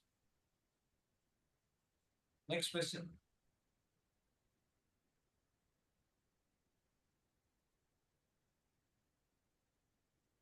पढ़े Fahd Psychiatric nurse providing care for a client was just calmed down after exhibiting inappropriate behavior related to bipolar disorder. Bipolar वालों का क्या काम, या तो बहुत extreme या बहुत low. The nurse knows that which of the following is the best way to help prevent another unseemly episode. एक अटैक हो चुका हुआ है, उस अटैक के बाद वो अभी काम डाउन भी हो चुका हुआ है. नर्स को पता है कि नेक्स्ट क्या करे ऐसा कि अगला मसला ना हो, दोबारा से वो एपिसोड ना हो. तो एक है कॉन्सिक्वेंसेज आइडेंटिफाई करें कि जो उसने बिहेवियर किया उसकी वजह से क्या क्या कॉन्सिक्वेंसेज हुए हैं. Okay, assess the client understanding triggering events और feelings that may have lead to the outburst. Ensure that the client's safety is upheld. Offer the client clear options to deal with their current behavior. Offer the client clear options to deal with their current behavior. अब अगर मुझे इसमें maths और hierarchy भूला भी हूँ ना, और जो भी वेरी ऑनेस्ट जब मैंने अपना किया था इंटेलेक्ट, मैंने कोई मैथ्स, अब इसमें मुझे खुद क्या लग रहा है कि एक उसका इवेंट हो चुका हुआ है, अब हम नेक्स्ट को बचा रहे हैं, हम उस इवेंट को एड्रेस नहीं कर रहे. हम क्वेश्चन में ये नहीं कहा गया कि उस इवेंट के बारे में आप क्या करेंगे, आप हमें कहा जा रहा है नेक्स्ट कैसे. ठीक है, क्या लगता है आप लोगों को? हमें पूछा जा रहा है कि नेक्स्ट को कैसे रोकेंगे, जो अब दोबारा होने वाला होगा उसको कैसे रोक सकते हैं आप? Behaviour identify.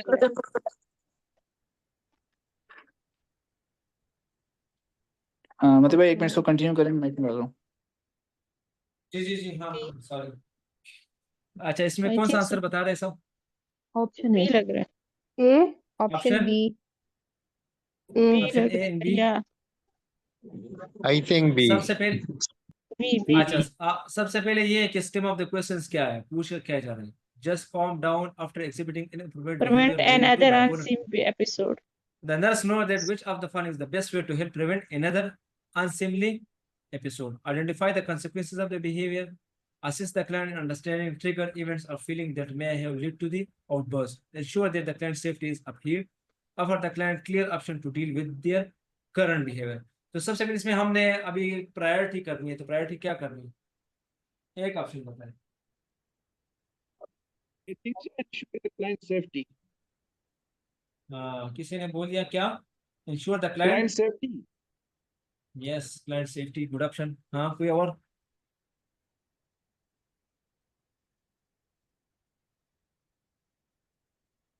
सब बोल देते हैं सी ऑप्शन. ठीक है, No, C B for us B.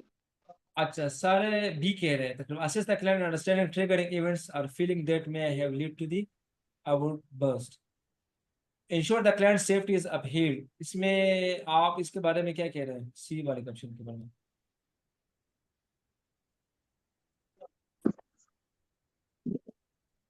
ये आंसर मैंने भी नहीं देखा. चलो आंसर की तरफ चलते हैं. Answer is the correct. Yes. अच्छा Yes, हाँ ठीक है.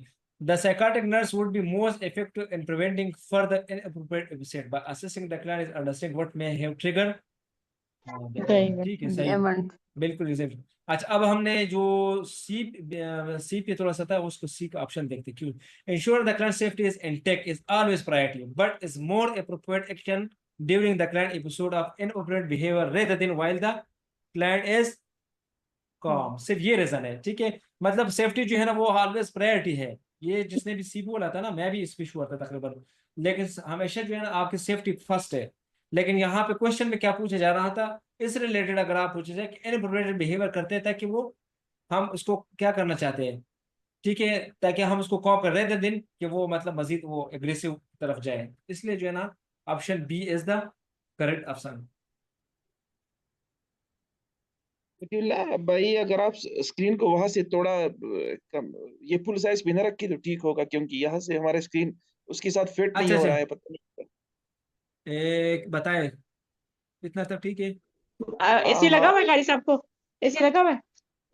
थोड़ा सा कम करो, मैं मतलब लबाई तो हम सबको नसीब। यस, अभी ठीक ठीक है है। मेरे बैग में पड़ा। अच्छा, मजीद भी कम करो या इतना ठीक है? अब बस अब तकरीबन ठीक है। ठीक है। हम यहाँ से बस स्क्रीन को कम कर रहे हैं, ऐसा है, वो जो है ना जूम कर रहे हैं तो फिर भी जूम आउट होता है, हम जूम इन कर रहे हैं फिर जूम आउट होता है। अच्छा ठीक है, सही है। असल में ना मैं चाह रहा हूँ कि लोगों को मतलब ये लो पानी। जो रीडिंग है वो भी हाँ क्लियर, ठीक है, सीखिए। हाँ मैंने जूम रखे करके देख सकते हैं हम लोग।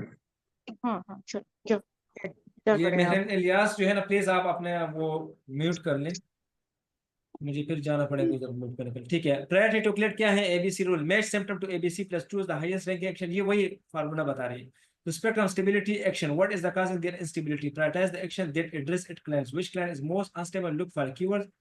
So number 3, hierarchy of needs, especially helpful in mental health questions. Read the question closely. तो hierarchy of needs हमने पढ़ा था कि मेंटल हेल्थ में ये hierarchy of needs बहुत ज्यादा जो है ना वो यूज होता है, क्योंकि हमने इसकी फिजियोलॉजिकल नीड्स को भी देखनी है, सेफ्टी को भी देखनी है, और तब हम उसकी जो है ना emotional support, safety and belonging जो है वो भी हमें देखनी है, और फिर हम इसको थेरेपेटिक कम्युनिकेशन के साथ हम स्टीम भी बढ़ा सकते हैं।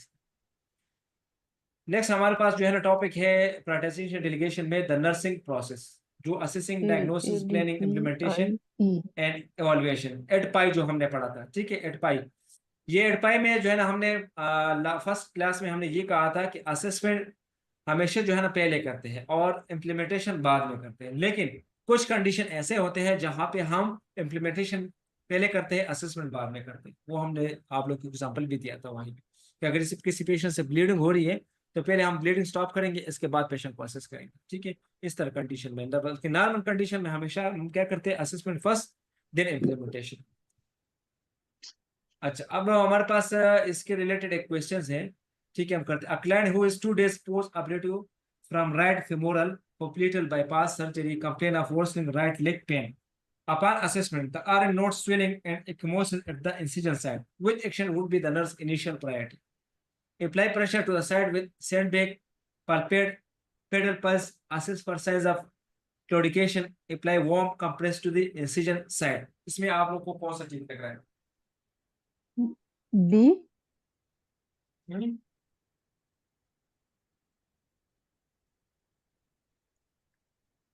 हाँ हाँ, बताए बताए, कौन सा ठीक है? okay.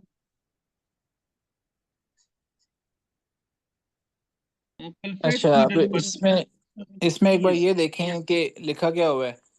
फ्रॉम पोस्ट ऑपरेटिव है, राइट फेमरल पोप्लीटे की सर्जरी हुई है, उसकी राइट लेग पेन होती जा रही है, असेसमेंट में नर्स ने स्वेलिंग देख ली, ठीक है, साइड्स पे। कौन क्या इनिशियल एक्शन है? अब इनिशियल प्रायोरिटी के वर्ड से ज्यादा आपने क्या सोचा हुआ है? A B C. C airway का वर्ड यहाँ पे C कहीं आ सकता है? नहीं। बी assess का वर्ड नहीं। सी में सर्कुलेशन आती है। सर्कुलेशन के आपके पास दो ऑप्शन हैं इसमें, ठीक है। सर्कुलेशन के दो ऑप्शन हैं, एक पेट पीटल पल्सेस और एक असेस फॉर साइंस ऑफ क्लॉडिफिकेशन। क्लॉडिफिकेशन क्या होता है? क्लॉडिफिकेशन कौन बताएगा मुझे? यहाँ पर अगर हम देखें तो मैंने ब्लड सप्लाई कम हो जाती है और आपके हाथ या पाँव जो ब्लू होना शुरू हो जाते हैं। मसल क्रैम्पिंग शुरू हो जाती है, पेन शुरू हो जाती है, क्यों? बिकॉज ऑफ द, और ये मसल एक्सरसाइज पे होती है, रेस्ट के बाद सही हो जाती है, क्यों? पेरिफेरल आर्टरियल डिजीज की वजह से, ज़्यादा जब आपकी कंस्ट्रिक्ट हुई होती हैं और ब्लड फ्लो कम हुआ होता है। लेकिन अब सर्कुलेशन में ज़्यादा इंपॉर्टेंट कौन सा है? पल्पेट करना, पल्सेस हैं भी या नहीं है, या फिर क्लॉडिफिकेशन को चेक करना? Sir B palpate P sir पर पेट करना। अच्छा पल्पेट पहले पल्सेस। अच्छा, इसमें मैंने उनको बोला था ना कि हमेशा आप असेसमेंट पहले करते हैं, इम्प्लीमेंटेशन यस। बाद में करते हैं। ये कंडीशन जो है नॉर्मल है, तकरीबन 2 days पोस्ट ऑपरेटिव है। अगर ये ऐसा होता कंडीशन के मतलब फौरन ऊटी से आया है पेशेंट और इस तरह कुछ कंडीशन है, तो फिर हम अक्सर ब्लीडिंग है या इस तरह कंडीशन, फिर हम इम्प्लीमेंटेशन करते हैं, लेकिन इस टाइम हम असेसमेंट करेंगे। तो इसलिए दो चीजें जो है ए और डी, ये क्या है, इम्प्लीमेंटेशन है, उसको हम एलिमिनेट करते हैं।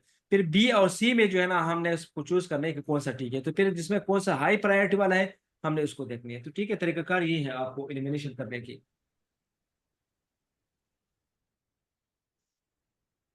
तो पल्पेट पेडल पल्स जो है ना वो more priority than assess for signs of claudication. Claudication ये है कि पेशेंट वॉक नहीं कर सकता, पेन है, मतलब टेल है, तो पल्स इसलिए शो करते हैं कि पल्स आपका सर्कुलेशन शो कर रहा है कि सर्कुलेशन हो रही है या नहीं हो रही। हाँ हाँ हाँ, फाद आप बताएं, फिर मैं तुम्हें इंटरप्शन किया इसमें। नहीं, आई थिंक इसका बी होगा, सबको बी। आई थिंक समझ आ गया उसकी। नहीं, बी बी सही है ना, मैं भी यही कह रहा हूँ ना, बी पल्पेट पेड हाँ, pulse is the more yes. Priority than claudication तो बाद में आ जाती है ना, क्योंकि आप ब्लड सर्कुलेशन देखेंगे तो अब इसमें आपकी पल्सेस पल्सेस। हैं अगर, तो फिर उसके बाद आप देखोगे कि ब्लड फ्लो कैसा है, हाँ, लेकिन पहले आप पल्सेस चेक यस यस। करेंगे। तो इनिशियल जो So बात आ रही थी, the correct answer is B. The most significant complication is the client is risk for after the revascularization procedure are thrombus, hemorrhage, infection, arrhythmias. Mild to moderate swelling, bruising, and pain at the surgical site are expected and typically resolve over time as leaked blood is reabsorbed. The most important action would be to assess the client pedal pulse, distal to incision. If pulse are intact, the nurse would then address the client's complaint of worsening pain. तो priority पे जब जाएंगे तो ये पहले करेंगे, सही है। नेक्स्ट क्वेश्चन की तरफ जाते हैं। ये क्या है, ये तो बहुत आसान क्वेश्चन है। Nurse looks after okay, the telemetry. अच्छा हाँ, द नर्स, आपने ये बताना नहीं है, आपने बताना नहीं, ये बोलेगा, ठीक है। द नर्स लुक अप हाँ, eight the telemetry monitor and note the following, what is the priority action. कोई बता दे इसमें क्या है। डिफिब्रिलेट the client, assist the client, call for help, start chest compression.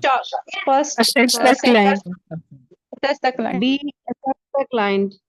अच्छा, क्यों, रीजन B. बता दो। Option. इसे मॉनिटर की लीड्स भी हिली D. इसमें डी आएगा, डी, Start क्योंकि chest compression. जी अच्छा, बिल्कुल, हाँ क्योंकि ये, मुझे ये बता, एक इसमें मिनट, डी मुझे आएगा, स्टार्ट चेस्ट कंप्रेशन। अच्छा हाँ, एक मिनट, सुने मुझे ये सुने बताएं, आप सुने। स्ट्रेट लाइन है राइट? क्या आएगा इसमें? ये स्ट्रेट लाइन है एस ना ये? इसलिए है। ए सिस्टली है राइट? ए सिस्टली में आपके पास कितने ऑप्शन हैं? डिफिब्रिलेट, assess, call for help, start chest compression. एक पेशेंट की स्ट्रेट लाइन आ रही है, ठीक है। chest compression. अब आप इसमें अब आपने इसमें असेस क्या करना है? कुछ भी नहीं, पेशेंट की पल्स नहीं है, उसकी स्ट्रेट लाइन आ रही है, call for just help. Compression. अब एक minute, call for help, call for help आपने क्यों पहले, अब ये कब आपने बीएलएस सबने किया होगा, बीएलएस को हेल्प कब बुलाते हैं? पल्स चेक करने से पहले। आ गया डिफिब्रिलेट, याद रखिएगा, नॉन शॉकेबल, शॉकेबल। रिदम्स दो तरह की होती हैं, तो शॉकेबल या नॉन शॉकेबल। ये जो स्ट्रेट लाइन है ए सिस्टली है, ये नॉन शॉकेबल रिदम है, तो इसमें डिफिब्रिलेट का ऑप्शन भी आउट। लास्ट चीज रहेगी स्टार्ट चेस्ट कंप्रेशन। तो ऑफ कोर्स अगर इस बाकी ऑप्शन ना भी मैं देखता, तो सिंपल सी बात है, सबसे पहले कोई भी कार्डियक अरेस्ट, कोई भी पल्सलेस सिचुएशन आ जाए, आपने स्टार्ट करना होता है विद सीपीआर। और इसमें लेकिन सर कंप्रेशन बिल्कुल नहीं है, इसलिए ये मैंने सबसे पहले मॉनिटर स्टार्ट पे, चेस्ट करेंगे। लेकिन ये रीडिंग नहीं मॉनिटर पे आ रही है, हम पेशेंट लीड्स को असेस किए तो बगैर सही है ना, कैसे कर सकते हैं? तो लीड अभी पहले अभी असेस बात करेंगे पेशेंट नहीं, को। इसमें आंसर जो है ना बी ऑप्शन है, क्योंकि हम बिल्कुल सही यस कह रहे हैं। The nurse look up at the telemetry monitor not to the patient, ठीक है। हमने यस टेलीमेट्री मॉनिटर को देखा और पहले तो हम पेशेंट देखे, क्या पता वो लीड्स उतारे गई है, वो पेशेंट सो रहा है और हम उधर सीपीआर शुरू कर दे, वो कहेगी क्या होगा वो। Option B. तो इस तरह चीजें अक्सर अक्सर हो भी जाती है। किसी ने सनीरू बताया था कि आईसीयू में पेशेंट्स की जो है ना एस स्टोरी शुरू किया, हमने सीधा हेल्प मंगवाई और सीपीआर स्टार्ट की। पेशेंट उठ के कह रहे क्या कर रहे हैं आप लोग। ये तो नेग्लिजेंसी वो में आता है। हाँ, उसका जो है ना वो उसका लीड उतर गया था, मसला ही आया था, सही। यहाँ पर अगर नहीं, ऑप्शन होता चीक पास लीड्स, अगर इस लीड तरह की कुछ ऑप्शंस होते तो हम उसकी तरफ जा सकते थे, लेकिन वहां पर यहाँ पर नहीं, चीक हाँ लेकिन यही ना, अभी देखो अगर आप लेट सपोज आप रियल में अगर पेशेंट असिस्ट कर रहे हैं और इसकी सीजीपी ये रिदम आ रहा है, फिर तो आप सीपीआर के जा सकते हैं। Real exam patient, if you check the, मतलब इसका मतलब है कि अगर आपने पेशेंट की सीजी चेक कर दिया और इसकी रीडिंग जो है ना वो आपने इस तरह शो की, मतलब आपने पेशेंट्स को लगाया लीड्स और मॉनिटर पे शो हो गया straight line, so you can say this is मतलब assisted and you can start CPR. So the correct answer is B. The nurse first need to assess the client. If the client is asystole, chest compression should be started. Defibrillate is not appropriate for a client in asystole. अगर client asystole है तब chest compression start कर सकते हैं। अब हमने तो clients पहले देखा नहीं है और हमने सिर्फ टेलीमेट्री देखा है। सही हो गया। देखो ये टेक्निकल क्वेश्चंस होते हैं, इसलिए आप लोगों को क्वेश्चन समझ आना चाहिए कि क्वेश्चंस में क्या पूछा जा रहा है। किसी को पता चल गया था पहले, उसने बोला कि हाँ मॉनिटर में तो मतलब ये हो जाता है, लीड डिस्प्लेस हो जाता है। मैं वैसे अभी भी उसके साथ ही हूँ, लेकिन ये है कि हाँ बात ठीक है, अगर टेलीमेट्री की हाँ सही है। हाँ नहीं बात टेलीमेट्री की ना, देखो आपको भी यही टेलीमेट्री वाले पॉइंट्स जो है इसको थोड़ा सा डाउट हो गया। अदरवाइज टेलीमेट्री बाकी तो सीपीआर सही है, लेकिन टेलीमेट्री भी देखेंगे तो फिर तो जाहिर हम पेशेंट को भी तो असेस कर लेंगे वाकई लीड्स। टेलीमेट्री दोबारा बताइएगा, आपने टेलीमेट्री के बारे में क्या बताया? टेलीमेट्री के बारे में ये बताया कि टेलीमेट्री आपने देख किया कि वहां पे एसिस्टोली शो हो रहा है, तो क्या पता लीड्स उतर गया है, तब भी तो शो हो सकता है ना एसिस्टोली। ठीक, तो थैंक यू पहले सर। हम पेशेंट तो असेस करेंगे ना। अगर पेशेंट अनकॉन्शियस है और आपकी लीड्स ठीक लगी है और एसिस्टोली शो हो रहा है, तो फिर क्या करेंगे? फिर सीपीआर, फिर वो स्टार्ट चेस्ट हाँ। कंप्रेशन करेंगे, चेस्ट कंप्रेशन करेंगे। Yes exactly. Thank you sir. Number 1 आपके एबीसी रूल्स हमने पढ़ा था, स्पेक्ट्रम स्टेबिलिटी, सेकंड थर्ड जो है ना hierarchy of needs, and fourth पे क्या जाएंगे? Nursing process, assessment versus implementation, assess with correlate with the problem, client comes before equipment, client comes before equipment बाद में आएगा, क्लाइंट्स पहले देखेंगे, टेलीमेट्री बाद में देखेंगे, पहले पेशेंट देखेंगे। So this is all about your prioritisation lecture. अभी हम थोड़ा सा ना आप लोग को सिंपल नर्सिंग की कुछ चीजें दिखा देते हैं, शायद पहले वाले में मिसिंग थे, इसमें हम थोड़ा सा एक्सप्लेन कर देते हैं आपको। एयरवे के बारे में फहद भाई ने बोला था स्ट्राइडर साउंड के बारे में। अगर स्ट्राइडर साउंड है, this is not good sign, ठीक है। स्ट्राइडर स्क्वीक पोस्ट ऑपरेटिव, ठीक है। थायराइड पैराथायराइड पेशेंट है, इसमें आप एयरवे देखेंगे, ठीक है। एनाफ्लेक्सिस है, फिर भी एयरवे देखेंगे। थ्रोट स्वेलिंग हो सकता है, इसमें हम क्या देंगे? फर्स्ट ऑफ ऑल एपीपिन, ठीक है। एपिनेफ्रिन जो है ना फर्स्ट प्रायोरिटी पे।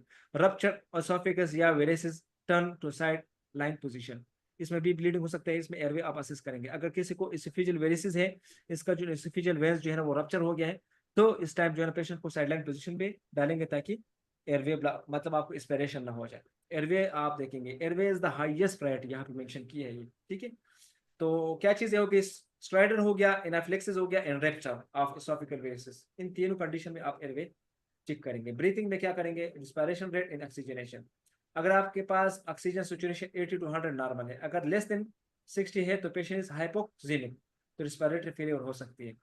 अगर आपके पास बाइकॉप जो है ना, सॉरी कार्बन डाइऑक्साइड जो है ना, अगर आपके पास मोर देन 50 है तो मोर हाइपर कैप्निक, रिस्पिरेटरी फेलियर हो सकती है।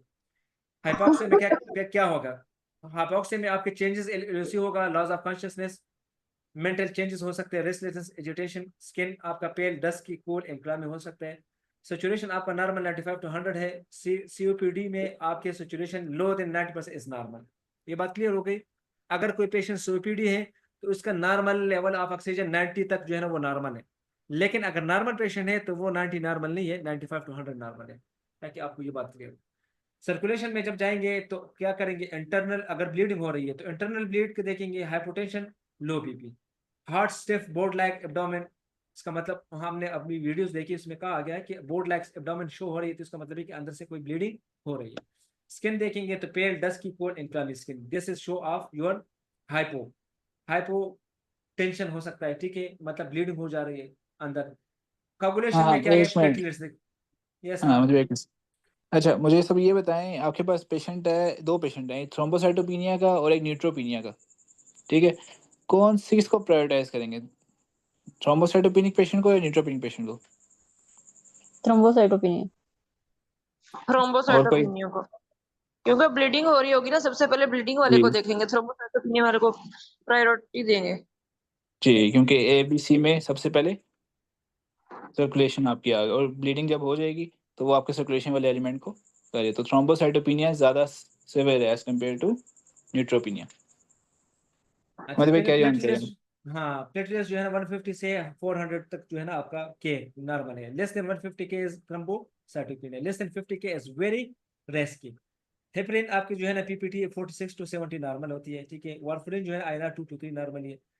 ग्रेटर 3 टाइम्स मैक्स रेंज जो है ना अगर वारफरिन है तो फिर क्या है आपके पास? वारफरिन का multiply by 3 is the maximum range, ये आपका जो है ना वारफरिन का लेवल होगा। और आईएनआर का जो है ना वो 2 to 3 नॉर्मल है।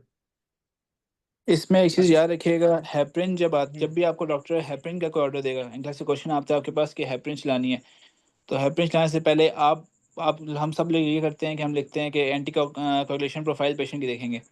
तो कोगुलेशन प्रोफाइल में पीटी भी आता है, एपीडीटी भी आता है, आईएनआर भी आता है। हेपरिन जो है वो सिर्फ और सिर्फ एपीडीटी के साथ जाती है। जब हेपरिन चलानी हो तो आपने सिर्फ एपीडीटी का लेवल देखना होता है। अगर एपीडीटी का लेवल है तब फिर आप देते हैं हेपरिन, लेकिन जब वारफरिन करनी हो तो फिर पीटी और आईएनआर को देखना होता है। आप सुनेंगे भी आगे जाके कि आईएनआर 5 का हो तो वारफरिन को होल्ड करना होता है। आईएनआर अगर आपका 5 का है तो वारफरिन को होल्ड कर दें, क्योंकि वारफरिन का फिर कोई एक्शन नहीं है। क्यों करती क्या है? क्लॉटिंग को कम करती हैं, लेकिन ऑलरेडी अगर 5 तक है तो उससे कम आपकी वारफरिन का इफेक्ट नहीं आएगा। तो ये याद रखिएगा कि आपका जो वारफिन है वो PT एंड INR, और जो हेपरिन है वो APDT। ये रिपोर्ट्स आपने देखनी है बिफोर स्टार्टिंग दीज मेडिकेशंस। अच्छा, नेक्स्ट हमारे पास सर्कुलेशन है, सेवियर लो बीपी है, urine output less than 30 ml per hour है। सो ये आपकी जो मतलब हार्ट शॉक में है, सही है पेशेंट। आपके साथ स्किन जो है पेल है, डस्की है, कोली है, चेस्ट पेन जो है any kind of chest pain हो, ठीक है, ट्रोपोनिन लेवल ओवर 0.5 या हाइपरटेंशन प्राइस ओवर 180 सिस्टोलिक, ये आपके सर्कुलेशन को शो करता है। चेस्ट पेन हो गया, हाइपरटेंशन हो गया, लेस देन यूरिन 30 ml और severe low BP, this is called your circulation, and if this, so it's a circulation problem. अच्छा, सर्कुलेशन वाले मुझे सब बताएं काइंडली। हाइपरटेंसिव क्राइसिस जो है, अब ये बताएं हाइपरटेंसिव इमरजेंसी और urgency का आपको सवाल आ सकता है कि हाइपरटेंसिव इमरजेंसी और urgency में क्या फ़र्क है। सर मैं बताती बता हूँ सर। सकते हैं? हाइपरटेंसिव इमरजेंसी में आपके जो है ना, अर्जेंसी में, सॉरी, हाइपरटेंसिव इमरजेंसी में आपके ऑर्गन फेलियर के चांसेस होते हैं। ठीक है, आपका बीपी सडन हाई हो गया तो इसमें आपके ऑर्गन फेलियर के चांसेस होते हैं। जबकि इमरजेंसी में आपका बीपी हाई भी हुआ तो इसमें आपको ना ऑर्गन फेलियर के चांसेस नहीं होते। सर अभी मुझे इसकी एग्जैक्ट नहीं पता, क्योंकि ये है थोड़ा सा इसी तरीके से। इमरजेंसी में आपके ऑर्गन फेलियर के चांसेस हो जबकि आपका बीपी हाई होता है, जबकि अर्जेंसी में सिर्फ बीपी हाई होता है, जबकि वो इंस्ट्रूमेंट के कोई फॉल्ट की वजह से या ऐसा कुछ होता है, उसकी वजह से बीपी हाई हो रहा होता है। ठीक है, कोई और बताएगा? ये चलें। अच्छा, हाइपरटेंसिव या इन्होंने जिस तरह बताया ऑलमोस्ट ठीक है, बस ओपन जिन्होंने कर दिया है, लेकिन बाकी ठीक है। ये याद होना ये बहुत बड़ी बात है। हाइपरटेंसिव अर्जेंसी और इमरजेंसी दोनों में याद रखिएगा, BP दोनों में हाई होता है, 180/120 का होता है, इससे ज़्यादा भी हो सकता है। ठीक है, 180/120। बट अर्जेंसी में कोई साइन नहीं होते एक्यूट ऑर्गन डैमेज के।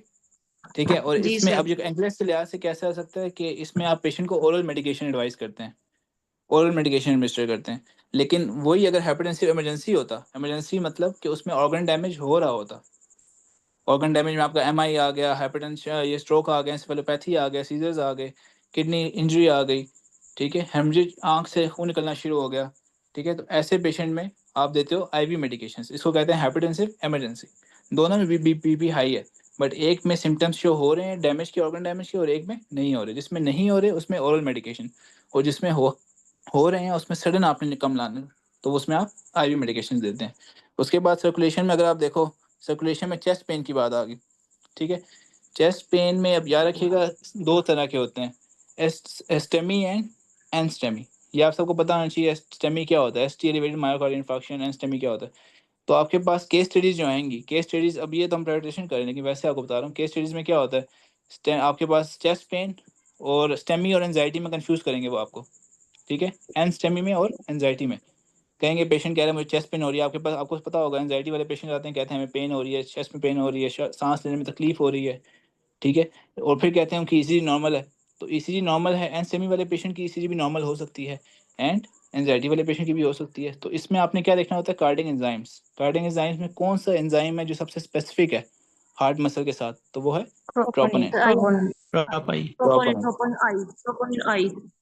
तो ड्रॉप बाई बहुत, अगर आपका अब इसमें प्रायोरिटाइजेशन कैसे करनी है, एक पेशेंट है जो कह रहा है मुझे हाथ में दर्द हो रहा है, नहीं पाँव में दर्द हो रहा है 10/10, और एक पेशेंट है चेस्ट पेन 3/10, कौन सा चूज करेंगे? 3/10। चेस्ट पेन, उसमें हम कोई रिस्क नहीं लेते, सर्कुलेशन उसमें हम चूज करते हैं। क्योंकि चेस्ट पेन कब हो रही होती है पेशेंट को, मोस्टली जब सर्कुलेशन उसकी कॉम्प्रोमाइज, कोई क्लॉट फंसा, हार्ट अटैक कब हो रहा होता है, जब कोई क्लॉट फंसा हुआ है, सर्कुलेशन उसकी रुकी हुई है, या तो अगर स्टेमी है तो 100% ब्लॉकेज है, एंड स्टेमी है तो 90% वगैरह वगैरह, और बाकी हाइपरटेंसिव का हमने देख लिया। अब लैब्स की बात करते हैं। लैब्स में क्या है, सबसे जो वीडियो में आपको बताया गया ऑलमोस्ट वही बातें जो वीडियो में है। ये वैल्यूज़ आपको याद होनी चाहिए, लिथियम कितना ज़्यादा टॉक्सिक होगा, डिऑक्सिन कितना है, थियोफिलिन, लेकिन लिथियम और डिऑक्सिन सबसे ज़्यादा। ठीक है, फिनाइटोइन भी आया था, लेकिन लिथियम और डिऑक्सिन सबसे ज़्यादा। एंड अब किडनी किलर्स कौन कौन से हैं? CT कॉन्ट्रास्ट आपने देखा होगा, जब भी आपके पास ट्रॉमा का पेशेंट आता है, अगर आपने ट्रॉमा का पेशेंट लिया है, उसका CT कॉन्ट्रास्ट हमने करवाना होता है, लेकिन उससे पहले हम उसका क्रिएटिनिन ढूंढ देखते हैं कि क्रिएटिनिन कितना है। क्योंकि ये किडनीज के, ये क्यों देखते हैं, क्योंकि किडनी और लिवर, ये क्या मसला है, किडनी और लिवर जो है वो मोस्टली मेडिकेशंस को, चीज़ों को एक्सक्रीट आउट करते हैं। ठीक है, मेटाबॉलाइज करते हैं, निकालते हैं, रीअब्जॉर्ब करना है तो रीअब्जॉर्ब करती है किडनी, लेकिन इनका ये फंक्शन है। तो अगर आप पेशेंट कॉन्ट्रास्ट दोगे CT स्कैन के लिए, तो वो जाएगा किडनी के थ्रू एक्सक्रीट आउट होगा, और किडनी अगर डैमेज हुई, ऑलरेडी उसका क्रिएटिनिन ज़्यादा हुआ, तो वो उसको एक्सक्रीट आउट नहीं कर पाएगी और डैमेज में जाएगी, फेलियर में भी जा सकती है। Urine output 30 ml per hour और लेस, तो जब किडनी काम ही नहीं करेगी तो वो यूरिन आउटपुट कैसे बनाएगी, वो यूरेथ्रा से ब्लैडर में कैसे डालेगी, राइट? अमित भाई आप क्या जॉइन करें आज? आई थिंक हमें ये प्रायोरिटाइजेशन ही करना चाहिए, क्योंकि मैंने मधुबे को बताया था ये बहुत लंबा टॉपिक है। नहीं प्रायोरिटाइजेशन नहीं कर लेते, ठीक है। अच्छा, सर आगे ये हमारे पास काइंडली क्या है? लिथियम के बारे में, थियोलिन के बारे में थोड़ा सा बता दें। किसके बारे में? लिथियम लिथियम और थियोलिन। थियोफाइलिन लिथियम और थियोफाइलिन के बारे में पूछ रहे हैं। ठीक है, लिथियम का देखें, लिथियम का सोडियम के साथ लिंक्ड है, जिससे मैंने आपको पोटेशियम और उसका बताया, पोटेशियम और डिऑक्सिन का, कि वो सेम जी। चैनल पे जाके ऐड करते हैं। उसी तरह लिथियम और ये दोनों किडनी के साथ, सोडियम कौन रीअब्जॉर्ब करता है? आपकी किडनी। एंड लिथियम भी कौन आपका Yes, एक्सक्रीट आउट करता है? आपकी किडनी। तो अगर सोडियम एक्सक्रीट आउट नहीं हो रहा, रीअब्जॉर्ब हो रहा है, तो आपकी किडनी लिथियम को एक्सक्रीट करेगी। लेकिन जब अगर सोडियम रीअब्जॉर्ब नहीं हो पा रहा, तो किडनी जो है सोडियम की जगह लिथियम को रीअब्जॉर्ब करना शुरू कर देगी, और फिर लिथियम Yes, की sir. आपकी अमाउंट ज़्यादा हो जाएगी। Thank you sir. ठीक है, यस। ठीक है। अच्छा, क्योंकि लिथियम आप किस साइकाट्रिक पेशेंट में देते हैं ना, ठीक है, और थायोफाइलिन जो है ना रेस्पिरेटरी पेशेंट में देते हैं, ठीक है। अच्छा, और रिजेक्शन हम मतलब कार्डियक पेशेंट में, ठीक है। इसके बाद हमारे पास जो है ना पेन, लॉस लाइफ और limb, chest pain is the number 1 priority. अगर आपके पास किसी पेशेंट का लिम्स जो है ना, लिम्ब अगर वो ज्यादा, मतलब वो भी इंपॉर्टेंट है कि वो जा रही है, लेकिन मतलब जिस तरह हम कंपार्टमेंट सिंड्रोम में कह रहे हैं, लेकिन अगर चेस्ट पेन है तो आप किस पेन को आप प्रायोरिटाइज करेंगे? चेस्ट पेन को फर्स्ट प्रायोरिटाइज करेंगे एज कम्पेयर टू लिम्ब जिसमें कंपार्टमेंट सिंड्रोम है, ठीक है। तो इसलिए कह रहे कि chest pain is the number 1 priority, cause broken limb pain is unrelieved with pain medicine. और जो आपके पास जो कंपार्टमेंट सिंड्रोम का पेन होता है ना, ये पेन मेडिसिन से रिलीफ नहीं होता, ठीक है। ये भी हाई रिस्क है, लेकिन आपका नंबर 1 प्रायोरिटी क्या है? आपका चेस्ट पेन है। इसके बाद जो है ना आगे, अच्छा ये तो खत्म हो गया, आगे जा डेलीगेशन कर ले आज।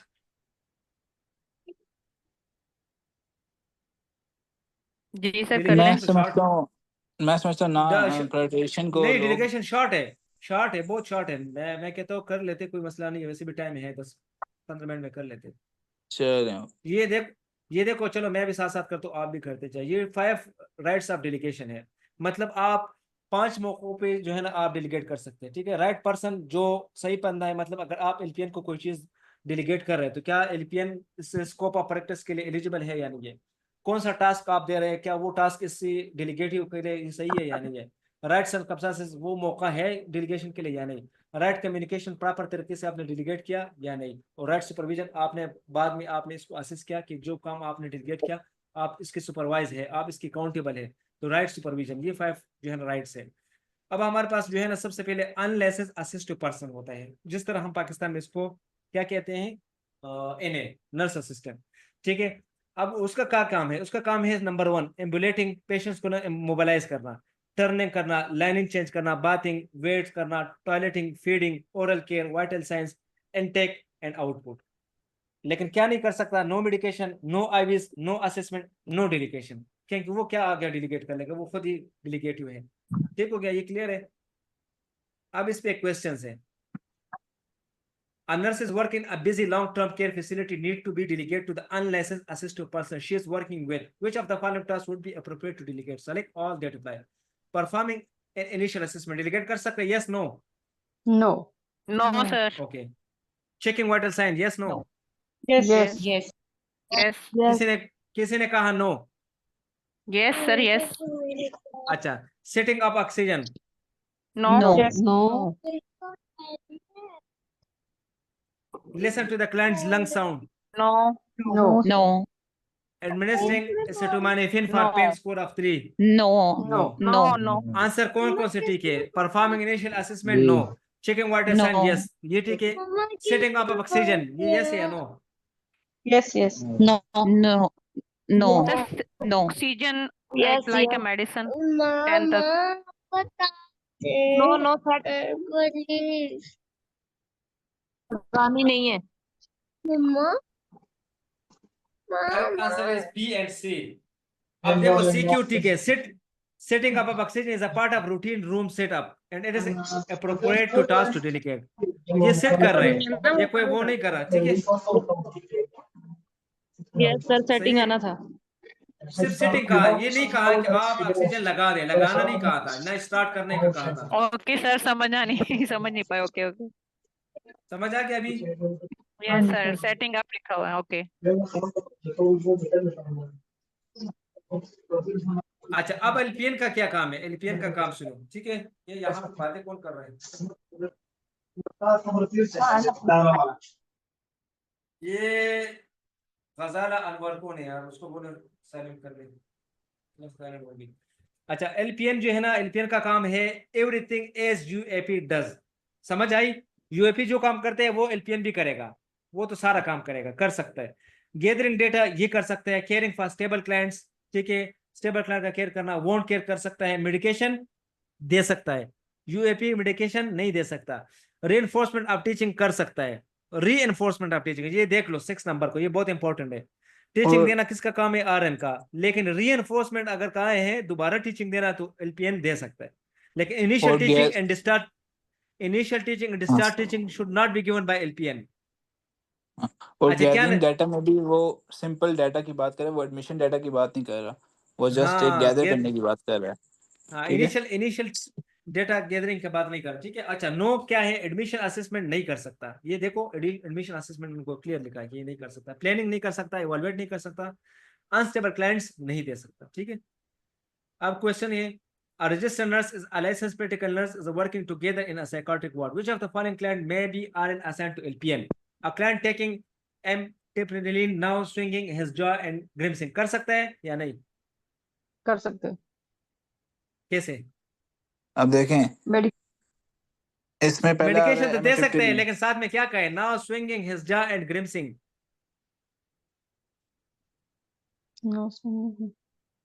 पीसीए का जो ट्राइसाइक्लिक एंटी डिप्रेसेंट है उनका याद रखिएगा, उनका एक सिंपल इनका एग्जांपल ये भी है, मसल एटोनिया, ठीक है? तो उनका ये सिम्टम है, अगर वो सिम्टम शो कर रहा है तो आपका एलपीएन ये नहीं हैंडल कर सकता। डिमेंशिया की बात आती है, okay, bipolar disorder, lithium level 2, क्या लगता है? लिथियम लेवल 2 ठीक है, 2 is normal। एलपीएन को नहीं दे सकते, ठीक है? Client with a history of chronic alcoholism experiencing delirium ट्रेमेंस, history chronic है बट राइट नाउ वो डिलीरियम एक्सपीरियंस कर रहा है, एक्सपीरियंसिंग मतलब राइट नाउ, तो ये भी करंट सिचुएशन है, इसको भी एक एलपीएन हैंडल नहीं कर सकता। अब डिमेंशिया में काम ही क्या हो? डिमेंशिया का जो मसला है वो क्या है कि पेशेंट कंफ्यूज होता है और डिसओरिएंटेड होता है, तो ये एक नॉर्मल पेशेंट है जो ये नॉर्मल डिमेंशिया के रूटीन साथ है। है, तो ये नॉर्मल रूटीन का पेशेंट है, ऐसा पेशेंट आप एलपीएन को हैंडल कर सकते हैं। बाकी आपके नहीं लग रहे, तो यस आई थिंक यही है। बी। गुड। नेक्स्ट क्वेश्चन है, the nurse in LPN is working busy shift in pediatric ward. The nurse to provide efficiency in the ward should delegate which task to the LPN? Administration of medication in syrup form अब to an infant with a इसमें clear? हाँ हाँ, मैं करता हूँ। Oral अब देखिए, हमने ये मेडिकेशन पता है कि हमें ये पता है कि ओरल मेडिकेशन एलपीएन दे सकता है, बट अब जैसे मैंने ईसीजी वाले में हमने किया कि मैं अब ईसीजी मेरी फेवरेट है, तो जैसे ही मैंने स्ट्रेट लाइन देखी मैंने क्या किया भाई, start chest compressions.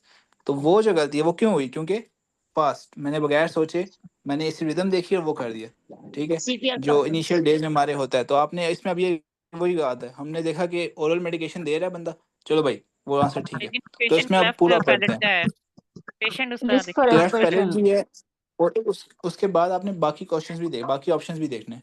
Providing discharge instructions तो नहीं, डिस्चार्ज इंस्ट्रक्शन की बात ही खत्म होगी। डिस्चार्ज नहीं चेंजिंग देगी। ऑफ क्लोस्टमी बैग चेंज तो कर सकता है वो, कोई मसला नहीं है उसमें।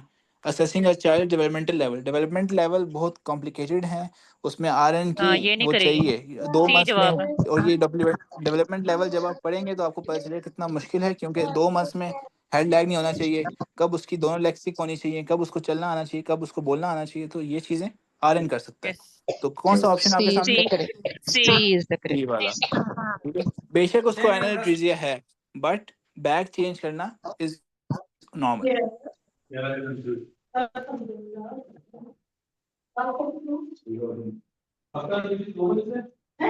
It is the correct option.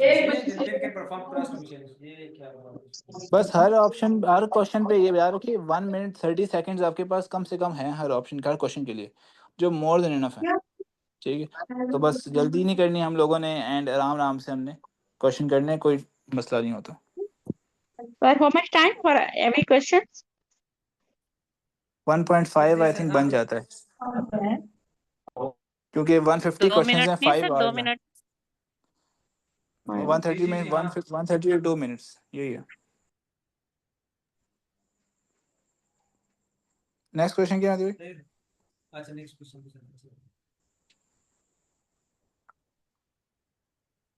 इसमें सिर्फ क्वेश्चन ही हैं।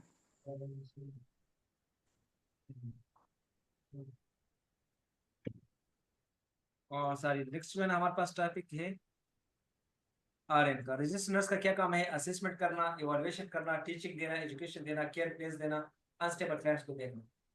ठीक हो गया? Yes. अब आगे चलते हैं। From the Board of Nursing, the licensed nurse cannot delegate nursing judgment or any activity that will involve nursing judgment or critical decision making. सही है, समझ आ गई? लाइसेंस नर्स जो है ना, आरएन की बात करें, cannot delegate nursing judgment or any activity that involve nursing judgment or critical decision making.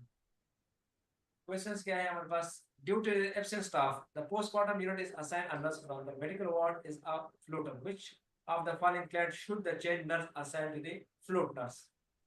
A 20 hours postpartum client who will be discharged the following morning, 16-hour postpartum client who had eclampsia during delivery, a 10-hour postpartum client who has soaked 4 perineal pairs in 1 hour, 5-hour postpartum client whose fundus is still not at the midline. I think so. A. Float nurse को, ठीक है, ये भी याद रखो कि float nurse का मतलब ये है कि इसका असाइन वार्ड नहीं है, किसी और वार्ड का बनता है। ठीक है, जो हम शिफ्ट जी, जो reliever हम है ना दे रहे वो। हो, हाँ रिलीवर है समझो बस। ठीक है, तो रिलीवर ए को ए आप ए हाँ स्टेबल क्या पेशेंट देंगे? हो गया जी, ए है काम। बाकी कोई बताए तो। Correct answer is B B.